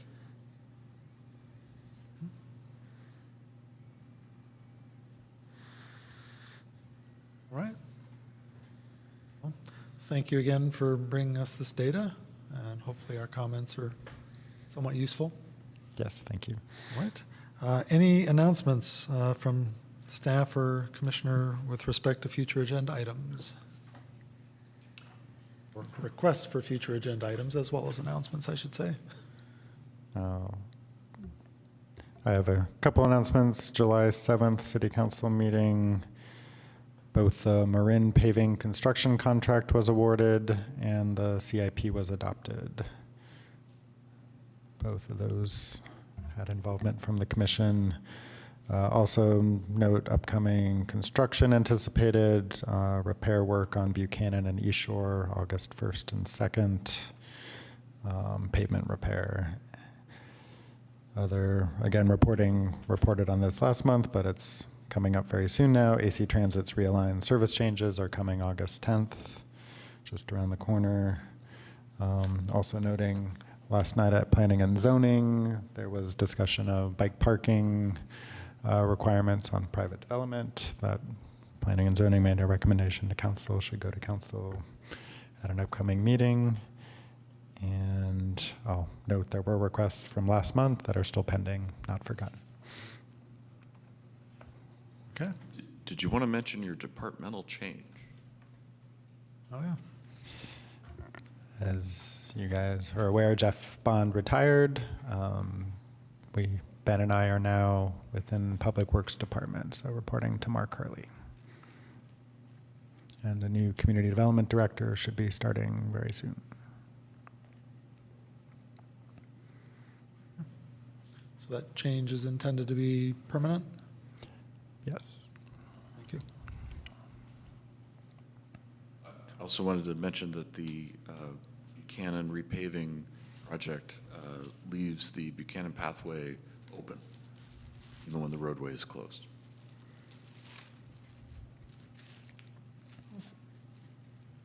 Pedestrians and bikes, it's a shared pathway. It's an access to the waterfront, especially when there's no parking available. Good. Any additional announcements? I just had a question. I saw on a city council agenda that they're updating the land acknowledgement. Has that already happened, or that's at the next meeting? It was a discussion item on Monday's council. Okay. No action was taken. Okay, because I was going to say we would need to update ours if they're recommending that. Hopefully that will just get deployed everywhere. Very good. All right. I have a question about a future agenda item, if I may. If you have the information about when Phase 3 of the ATP will come back to TC, I think the timeline said fall. Is there anything more specific? Still planning on fall, but don't know. It likely will be, if I had to guess, October or November, December meeting. Yeah. Thanks. Okay. Very Do we good. expect to have a vacancy on the commission in the near term? Yes. No, actually. I have set up a rising senior by the name of Finn Wiltz Musel. I've recommended him to member on the city council, so hopefully he should take my place. I can recommend him with my whole heart.